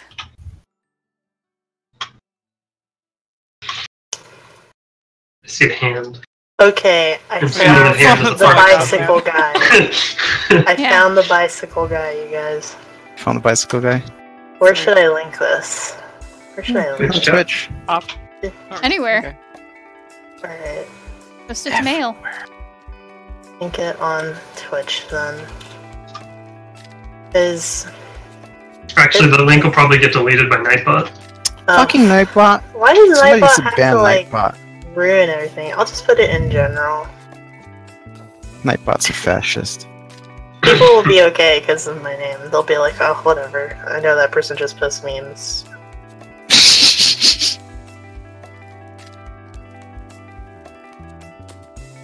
Nightbot is a bully. Do you any of you guys follow Overwatch stuff? Kind I of. heard about a hamster. Yeah. Did you see the hamster? Yeah, I saw the hamster. What about a hamster? They released a So new the- champion that's a hamster and it controls a mech bot. Yeah. Fucking kidding me? It's a Oh my normal God, sized where is hamsterish this? too. A So. little too much Where- like a yordle. Where is this? It's Hammond the hamster. Just look up the hero the is hamster right. champion on YouTube and you'll get its trailer. So it's Rumble basically from League of Legends. Champion Basically. Overwatch. No! No. No! No. No, God. Did we lose Chelsea? Wait a second, I'm watching. Your Overwatch. No, I don't want to watch somebody else's thing. I just want to Watch go to somebody Overwatch. else's thing. Overwatch. New hero. Oh my god.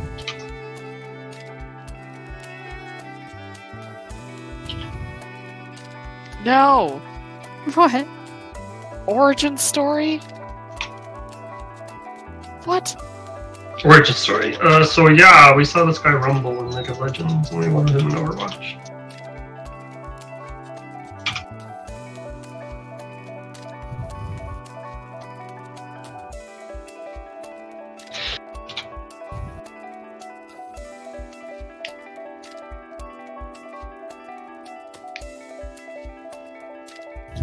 so hot in my room. Why?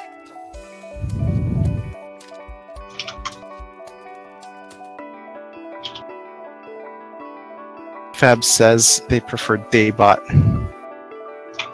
Oh. Nightbot. So edgy. The Daybot.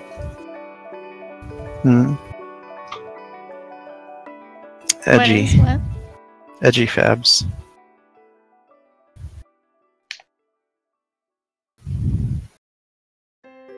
A moment. I would watch a series of the Overwatch character. If they released an animated series, I would watch it.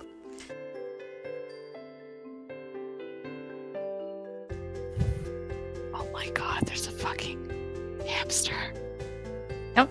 Hamsters.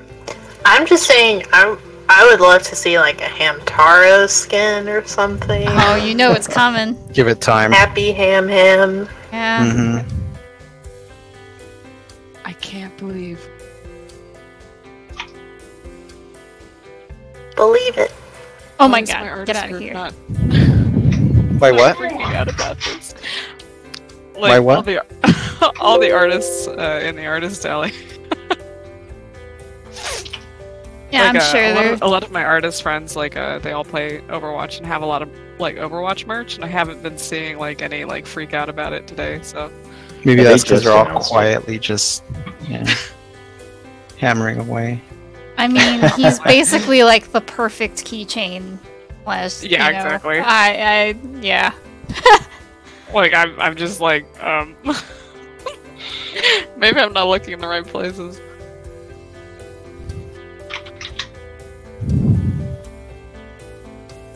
Nightbot. Mm-hmm.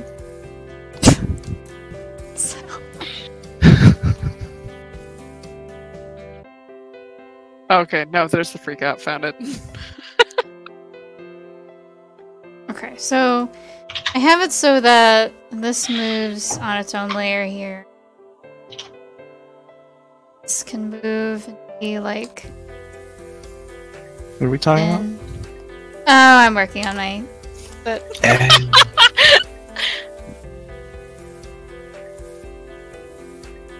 so Sal, for something like this, so this we wouldn't really animate in Unity because this is like a cutscene. This is just her like looking over the edge, and there's like a pan like zoom out. And I don't know. Do you think it would just be something easier to do in After Effects than have to? Depends on what you want. Yeah. If it's just simple parallaxing, I mean, there is a chance we can do it in Unity because it's just moving. Especially if we end up going the 3D route. That's what I'm 3D saying. Is layers like moving around. for a scene like this, I feel like 3D would lend itself really well to this type of scene. Versus if like. I know that we have like a sample scene where she's sitting at a pond. Yeah. And something like that probably doesn't need it, but for something like this where like the depth and Yeah, it just depends on what you want. Like if the 3D thing ends up working out, like the test that we're doing with Josh, I could see this breaking down into a really nice simple 3D geometry that'll give us some really nice effects with some camera work, and that could happen in Unity, but it also depends on what else you want, like atmospheric wise and all of that stuff, like how much, like the scope of it, all of that kind of thing. So yeah, it just depends on what's wanted at the end of it. yeah. Other than that, in terms of like the load and everything, that's something else we'll have to test at some point. Is testing how fast video transitions between gameplay and like quick cutscenes. I mean, Because I think it's if you look at like games like Transistor, yeah, which is I've what they played what they did is what we're doing. Their stuff is Yeah. all pre-rendered; it's not in engine. Their cutscenes, and their cutscenes look pretty. I mean, they look fine to me. like they load quickly though. I mean, or Yeah, I mean, it's just a black fade, and then it fades in the video. Yeah. But there's not really like a wait time. It's just a That's good. transition. Yeah, so that's the thing to figure out, like, is basically if adding video cutscenes, if it's going to add any kind of delay, then it's not a matter of not doing it, it's more of a matter of just doing it when we feel it's most appropriate. And also, of course, depending on what you want. So, like, let's say in this scene you wanted a lot of animations, like, I don't know, balloons, and I'm just throwing crazy shit out there, fog, birds flying across the screen, solar flares, and a bunch of crazy stuff like that, then I would say, yeah, that's a lot easier to do in After Effects. And I would not hesitate to say After Effects would be the way to pursue that. But if it's something very, very simple and it's like a quick thing, then that might be something to build an engine. Mm-hmm. The other part of it too is, like, even if I build the 3D version of this, right, like with the geometry and everything, that can still be used in After Effects as well. Okay. Because After Effects can do all that stuff too. So I guess the short answer is it just depends on a case by case what we want for each scene.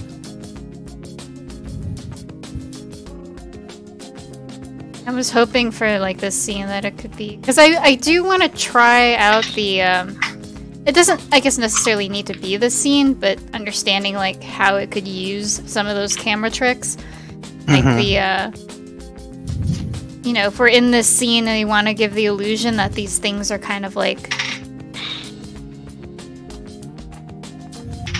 can I do a, you want to give the illusion of like the camera field of view changing as you're looking at the scene, so like the building like itself like gets in closer. Yeah, dolly thing? pan, and then, you know, the back scenes also come in closer. So it's like the depth is being shrunk. Yeah. Yeah. And that could be done both ways. You would essentially do the same animations in After Effects as you would in Unity. Yeah. And then the added benefit of having the 3D geometry would just make it look nicer regardless of which one you did it in. And then this thing that Emmy's on can just kind of wobble a bit. Wobble? Oh, I meant like a camera wobble, not like the asset itself is wobbling. Gotcha. Yeah.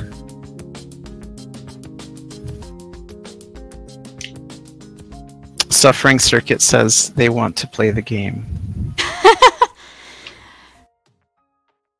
Aww.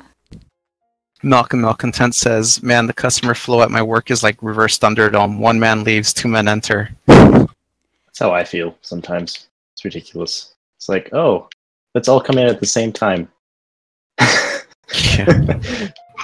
Group up outside.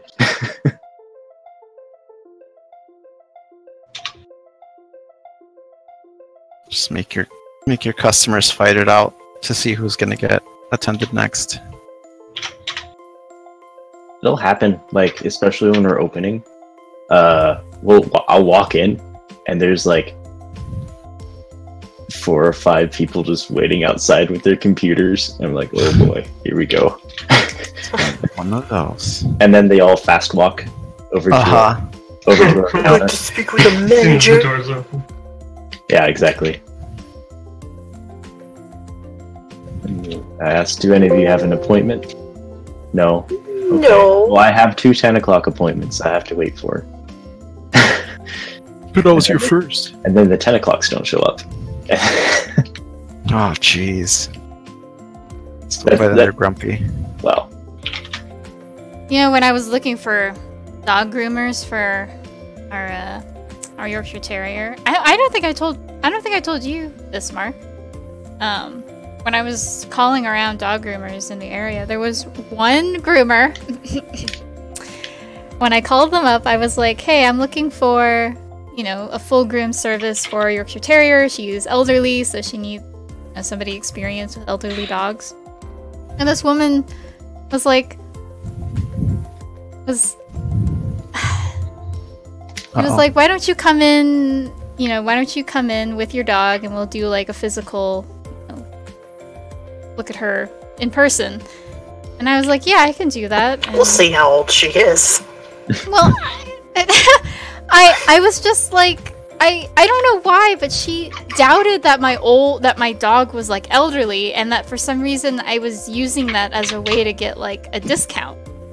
Yeah, you know, the senior dog discount.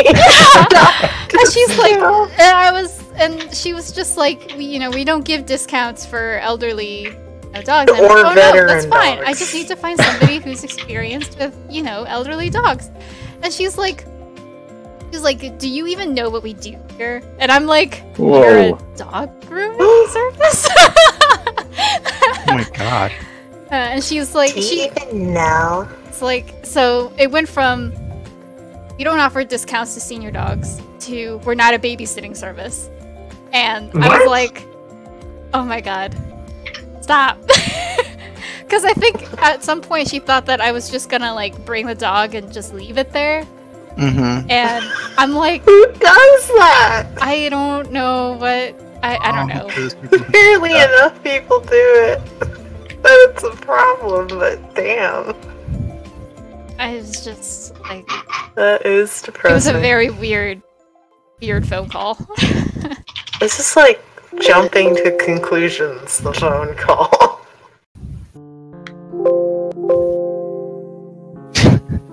My dog's a senior. Yeah, we'll see about that. Imagine, like, you call up, it's like, I got an old dog, and then the person's like, well, how old is she? And then they hang up. It's like, why?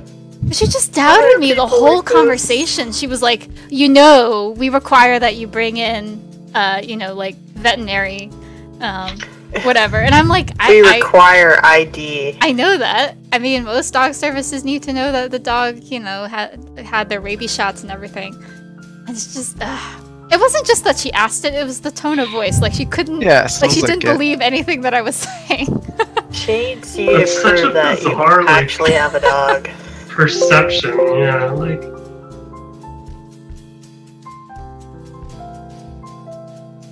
Like, what did that person think was going on? Like, I don't know. I need a Classic old specialty. dog scam. I'm so Mhm. suspicious. What a, like, like what the hell? Hey, It's a Teresa, got dog another scam. lady on the phone who's trying to run the old dog scam again. Why would Trying to somebody get a think discount? that you get a discount for having an elderly dog? Like, So we don't give them discounts for veteran dogs either. It's like that voice from what's that monster from Monsters Inc? The slug woman. Wachowski. Yeah, watch Nigazowski. Fuck, what's her name? I can't remember. It's not like Francine, is it? I think it might be, actually. Wait a minute. Francine? No, that doesn't sound right.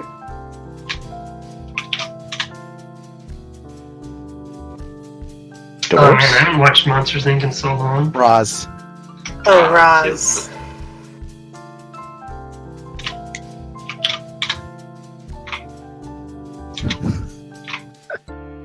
What? Just I like Roz. the Cars 2 Monsters Inc. meme that's just Kachowski. Kachowski. So bad. Wow. I like memes, okay? We need a complaint department email address. Jessica. Who do we have? I think we should just send all complaints to Marie. I agree. Marie Yeah. should Oh be my the god. consultant For only a Please, complain to me. Please. I am so thoughtful and attentive. I'm so That- thoughtful.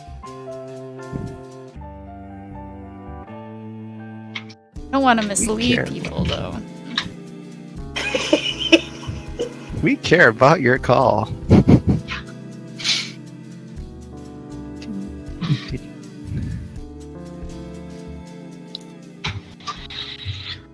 Marie is working very hard to get to your call in a timely fashion.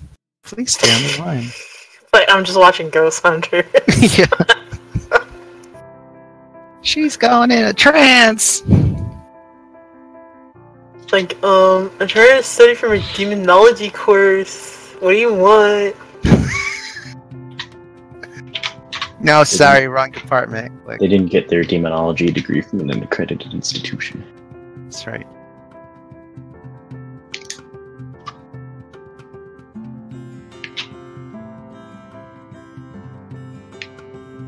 Got it. One of them internet websites, but they did get a really sweet forehead lamp with it. Yeah, and a t-shirt. T-shirt. A Bigfoot proof t-shirt. That you can use as a flotation device in case of a flood.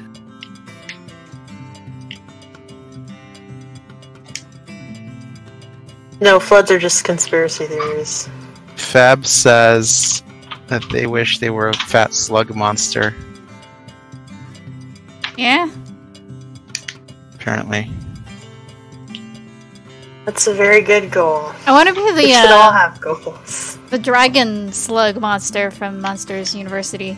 The principal? dean, or yeah, the Oh yeah, the principal, dean. or, yeah.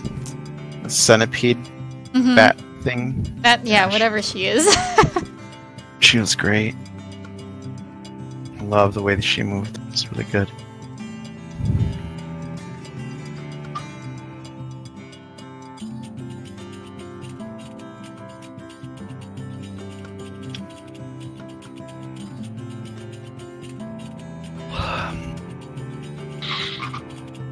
So I've got Wow, Jabba the Fabs.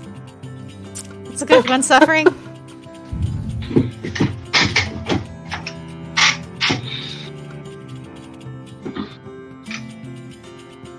I don't even know why Fabs doesn't use a mic.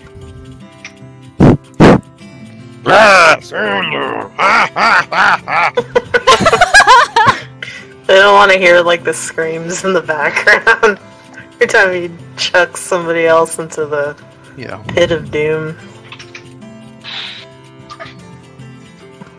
It's just Wilhelm screams. Over and over. I think, yeah, Fab of the Hutt's a little bit more lore friendly. Jabba the Hutt. You're good. That was pretty good. Good job, Mark. You've done No, it. that was my friend Sam. That was not me. I take One that. Raven. Yeah. Oh god. Take credit. So Yeah, good. take credit, Mark. Take the credit instead. Okay, you're right. It was entirely me. It was all I didn't read Twitch chat. I came up with it on my own. And y'all should respect me for my brilliance. My brilliant, Wow, brilliant. I wouldn't go that So far. smart. I'm so Hey, it's fucking Chris. smart. A dumb door. 2. Wait, what happened to number 1? It's an Yeah. imposter! Get out! The fake dumb door. He's now French doors. There's 2 of them now. Oh. How modern.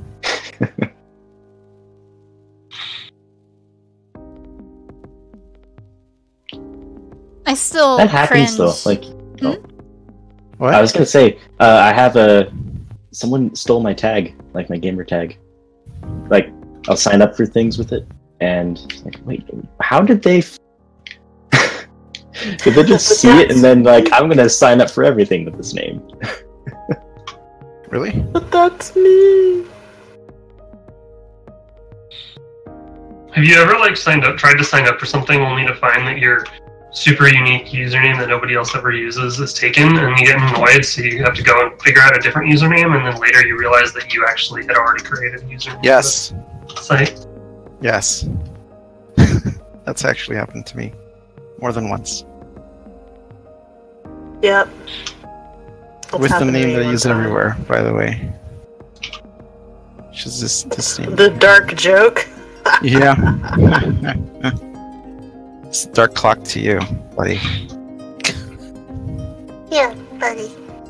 I'm so excited. Oh, I have a story to tell about accounts. Go ahead, Oh, go ahead. God. You can tell your thing, and I'll come back. No, No, I don't want to hear what Jessica has to Oh my say. god, Marie. Fine. Mark, go. Go ahead. Go, No! Jessica. Go, Jessica. I have been shunned by Marie. Go. Shame on Go you, on Sean. without me. Shame on you, Marie. Shame. Yes, Mark. Okay, fine. I wanted to hear what Jessica had to say, but all I right. wanted to hear what you So said. a friend of mine, Apparently, it's all about Marie. like back in the day, before like Borderlands, the game on PC, for a while used GameSpy for its multiplayer connections, and eventually they switched to Steamworks, which is nice. But for a while they were using GameSpy before it shut down. So my friend had a GameSpy account from playing Borderlands online, and he goes to play some other game online. I don't remember what the other game was. Try it. And he's like, "Oh, okay. Well, at least it sucks that it uses GameSpy because GameSpy sucks. But at least I already have a GameSpy account." So he tries to log into his account, and it says this account doesn't exist. So he's like, "Wait, what the hell? I've used this account with Borderlands before." So he switches back to Borderlands, and tries to log into the account, and it works. So he's like, "Okay, what is going on? Like, the account works with Borderlands. Why does it not work with this other game? The whole point of like a service like GameSpy is your account is supposed to work across multiple games, so you know, like a shared friends list and stuff." So he goes back to the second game, and he tries to create a new account with the same email address that he was using to log into the Borderlands one, and it says this email address is taken. Oh God. So the game was aware that the email address was in use as a GameSpy account, but was not aware that the GameSpy account existed, even though it was working perfectly on the other game. And things like this are probably why GameSpy is no longer a thing. Yeah, I had a similar problem actually. Did he get it fixed, or did he end up just making a new? No, I think he ended up making for a it? second account, or just gave up. I can't remember. Yeah. Yeah, for the longest time, I tried to avoid GameSpy, I tried to avoid Steam, and then Steam sales happened. Steam sales, I haven't looked at it. Oh no. Yeah. No. Because for the longest time, all I had on my Steam account was like the Orange Box and Dark Messiah of Might and Magic. That's it. Nope. Yeah. I for a long time tried to buy physical copies of all the games, but then everything just started requiring activation on Steam anyway. Yeah. So it was like, alright, what's the point? I either am gonna have to crack it eventually anyway, or I just own it on Steam. It's like, whatever. There's not really a difference. Why fight the future? Give in. At least Steam offers a lot of quality of life. New Danganronpas. Yeah, there's a new Danganronpa. Dang it, Grandpa. When did it come out? Release date a year ago. Yeah. What? Yeah. You're like, my God. Wow, you're like a year behind, man. I'm a fool, foolish fool. You don't get to play Diamond Rhombus now. Oh, Diamond Rhombus. I didn't know any of. I don't know any of these people. Oh, it's got 3D bullshit. Welcome to the real world. No, welcome to the desert of the real. Yes. This guy. Sweet, don't you remember? Why are their hair so It's true dumb? love. Oh, I'm so curious. I have to find a playthrough of it. Oh, Yeah, God. GOG is really awesome, but there are some issues with it, primarily relating to the fact that more people use Steam than GOG, and some games don't allow you to crossplay between GOG and Steam. However, I agree, I do like to get DRM free copies of things. Same. I really do like GOG. I love GOG. I think Yeah, but a lot then of times remember how that one studio released that one big game, The Witcher, and like DRM free on GOG, and then everybody pirated it, and nobody bought it, and then they never made another game again? ever. Yeah, didn't they go Sad. bankrupt? It is not even just they're that. Like, CD Projekt Red was cool enough to do a discounted, limited pre-order of The Witcher, and I got it, and I was like, it made it very affordable. I don't know, Yeah, I remember- everyone decided to be a douche. We were talking about this the other day, yeah. Like, they did like an early bird special for pre-ordering, that getting it at a discount, whereas they're doing all the bullshit pre-order bonuses that are never even actually any significant. Yeah, we were having a rant of pre-orders. Yeah. Ugh. Yeah, Totally that's on board shitty. with the idea of an early bird special for pre-ordering. I really wish that game would release like a futuristic game, like urban sci-fi. Nah, they'd never do that, and it would take like years to come out. It's never gonna actually happen. How long do you think it would take them? Like 5 years? 10, 10? 20. Keep Well, going. if they were smart, they would release a trailer, get everybody really excited about it, and then that way they have more incentive to make it. Yeah. Good point. Don't hold your breath. I guess. That would be a crappy way to die. I'm gonna hold my breath until Cyberpunk comes If out. that's ever happened. Huh? I wonder if that's actually happened. As long as Someone was you actually physically capable of just holding their breath till they died. no, because you pass unless you're like in a position where you can't breathe. Once you pass out, your body will start breathing. Excuse me? Yeah, I the can breathe brainstem. and I pass out.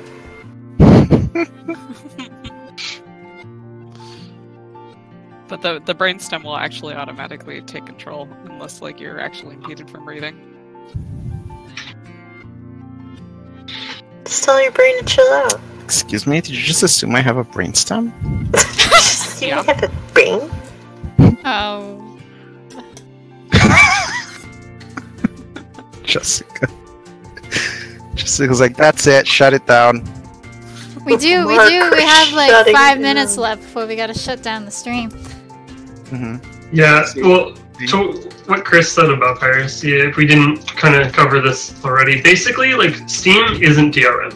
Like, you need external DRM, and there's, like, a lot of stories of...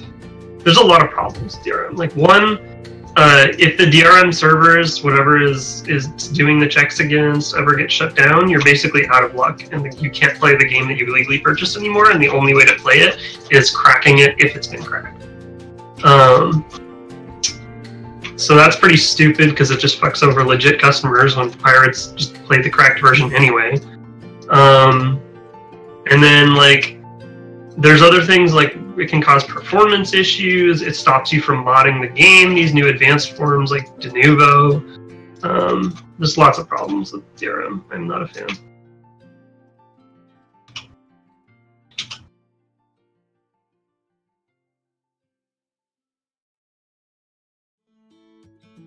What does DRM mean? Digital rights management. Okay. It's something. It applies to like movies and TV and stuff as well, but it's usually a lot less detrimental because usually people are streaming that stuff these days anyway, rather than purchasing it outright. So.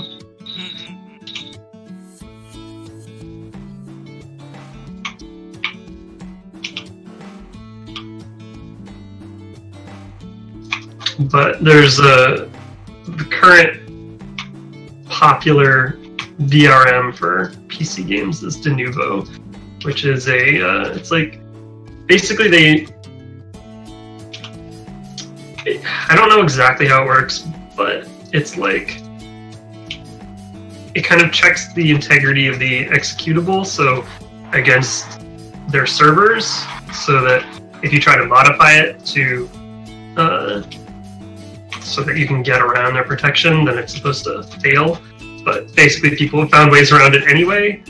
And the more advanced versions run checks more often, which for legitimate customers can cause a lot of slowdown if your CPU bottlenecked. So if you're, like for example, one of the new Assassin's Creed, I think Origins, if you have a legitimate copy and you have a like older generation CPU, it can cause a lot of problems. But Ubisoft people just kind of deny that, and they like won't admit that it can cause issues, and it's really frustrating. So yeah, DRM causes problems.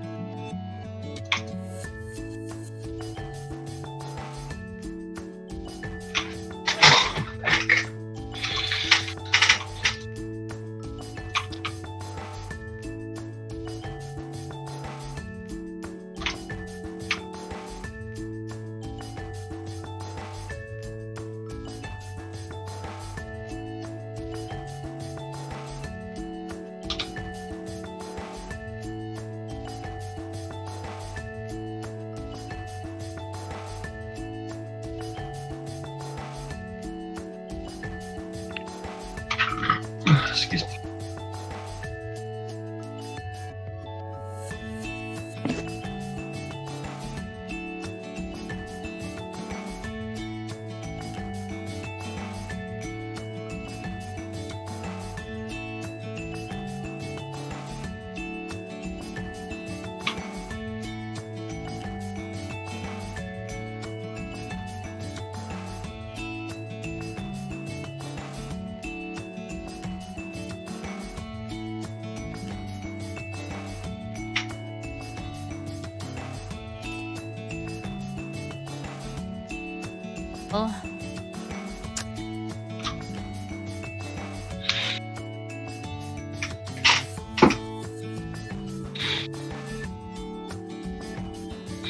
Yeah, with things like that, like you can generally, like, as long as the DRM servers are still operating, like, you can request that they reset your key, which basically removes the permission from the original installation to use it, so that you can reuse the key. But like, a lot of the times it's a hassle for like older games.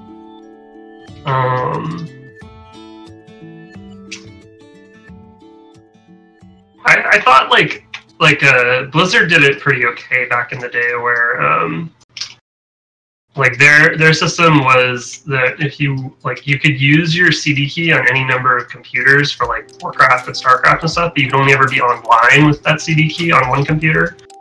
So you could, like, it was actually a part of their license terms that you actually only needed one copy of the game to play it with as many people as you wanted on a LAN. Yeah, it's like a good. I don't know, like, I think over policing it just always makes it worse, and maybe we should try just something more different than just trying to block people from playing the game.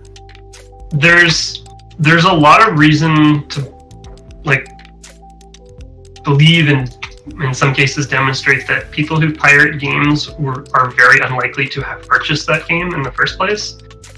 So it's generally not lost sales as much as it is, like,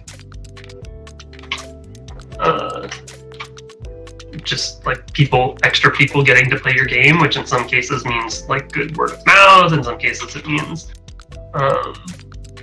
they'll also buy it, like, or buy a copy that they wouldn't have bought without having to gotten to play it, or they'll buy the sequel. There's another part of it that people who make these like DRM things, they don't consider that respect for copyright is also a very cultural thing. Mm-hmm.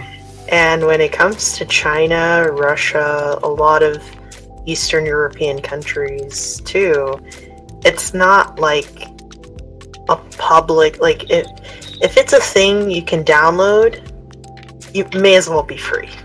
Like, that's the attitude towards it. I remember someone worked really hard on this little program. It was like it was before CMS platforms were like really robust, so it allowed two people, separate authors, on one CMS program from like it would access it. It would access the files and edit it themselves without having to go on a website or a browser. And they could just load it up from a USB stick. So they could be on any computer and edit their blog remotely. It was kind of neat. It was new. I mean, now it's laughable. You could do that with anything. But back then, there was nothing like this. And the guy was... Do you remember what it was called? I don't remember what it was called, but the guy was from Taiwan, and everyone gave him flack for trying to charge for this. Like, all the people that he knew from Taiwan were like, you should let this out for free. Like, there were so many comments of just people angry because he was trying to charge for this thing that he worked on. Mm-hmm. And he ended up taking it out for free because some guy was trying to crack it and release it for free. So he was like, well, I may as well just release it on my terms. Mm-hmm. And he ended up having to put it out for free because all this social pressure was actually affecting his real life because they were just calling him greedy and saying he was being selfish. And I was like, what do I get for all the work trying to earn a living, right? Yeah, like, it was so shitty. Like, and, you know, everyone in America was like, all his friends were interested. I think he, like, ended up working for, I want to say, like, Drupal or something. But it helped him out in the end, because his ideas were really cool, and people wanted to work with him. Right. But I just thought it was sad, because, like, it was a really cool idea for that time, and I was just like, my dad worked on being so lame. Worked on I don't know exactly the details of how it worked, but it was like remote collaboration kind of thing. Yeah, and was like collaborative stuff on CMS platforms was not a thing. You did not have multiple authors. You couldn't have multiple people on one anything back then, and I hope your dad at least was able to make money from that. Well, yeah, my dad made a lot of money from it. He was like in the first 20 employees, like maybe employee 18 or 19 or something like that. So he had a pretty good stock share in the company, which eventually got sold to Sun, and then Sun eventually got sold to Oracle. Oh man! So he made a pretty penny when he didn't really want to work with Sun when they got bought out, so he sold his shares. But at least he got something to sell. I just think, like, I just wonder how many times this has happened because someone just happens to live in a country where they don't really care about copyright or whatever. Right, just think of how much software we'll never get to see as a result of people not valuing stuff like that. Yeah. Alright guys, it has hit the end of our stream. Oh no! That's such a sour note. I don't want to Bye. go. Farewell. I want to talk more about Ghost Hunters. Wow.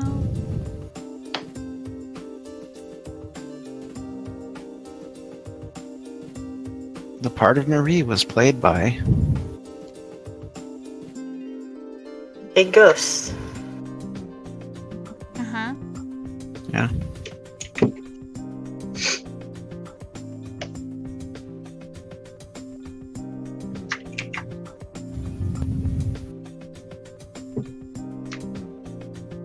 Well, people are being very nice. Like Jessica is writing, thank you.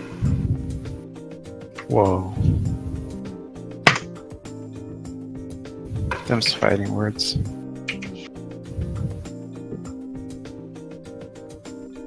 Hey, thanks. Whatever.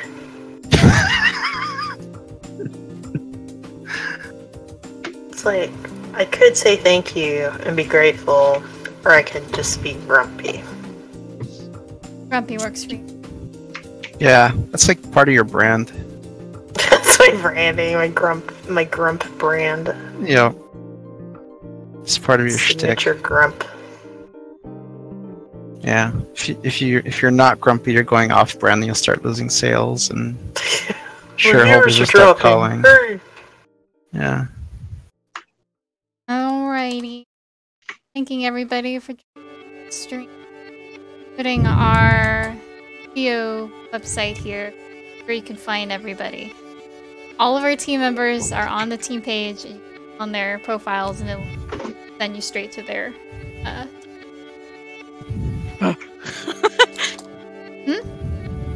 Oh no.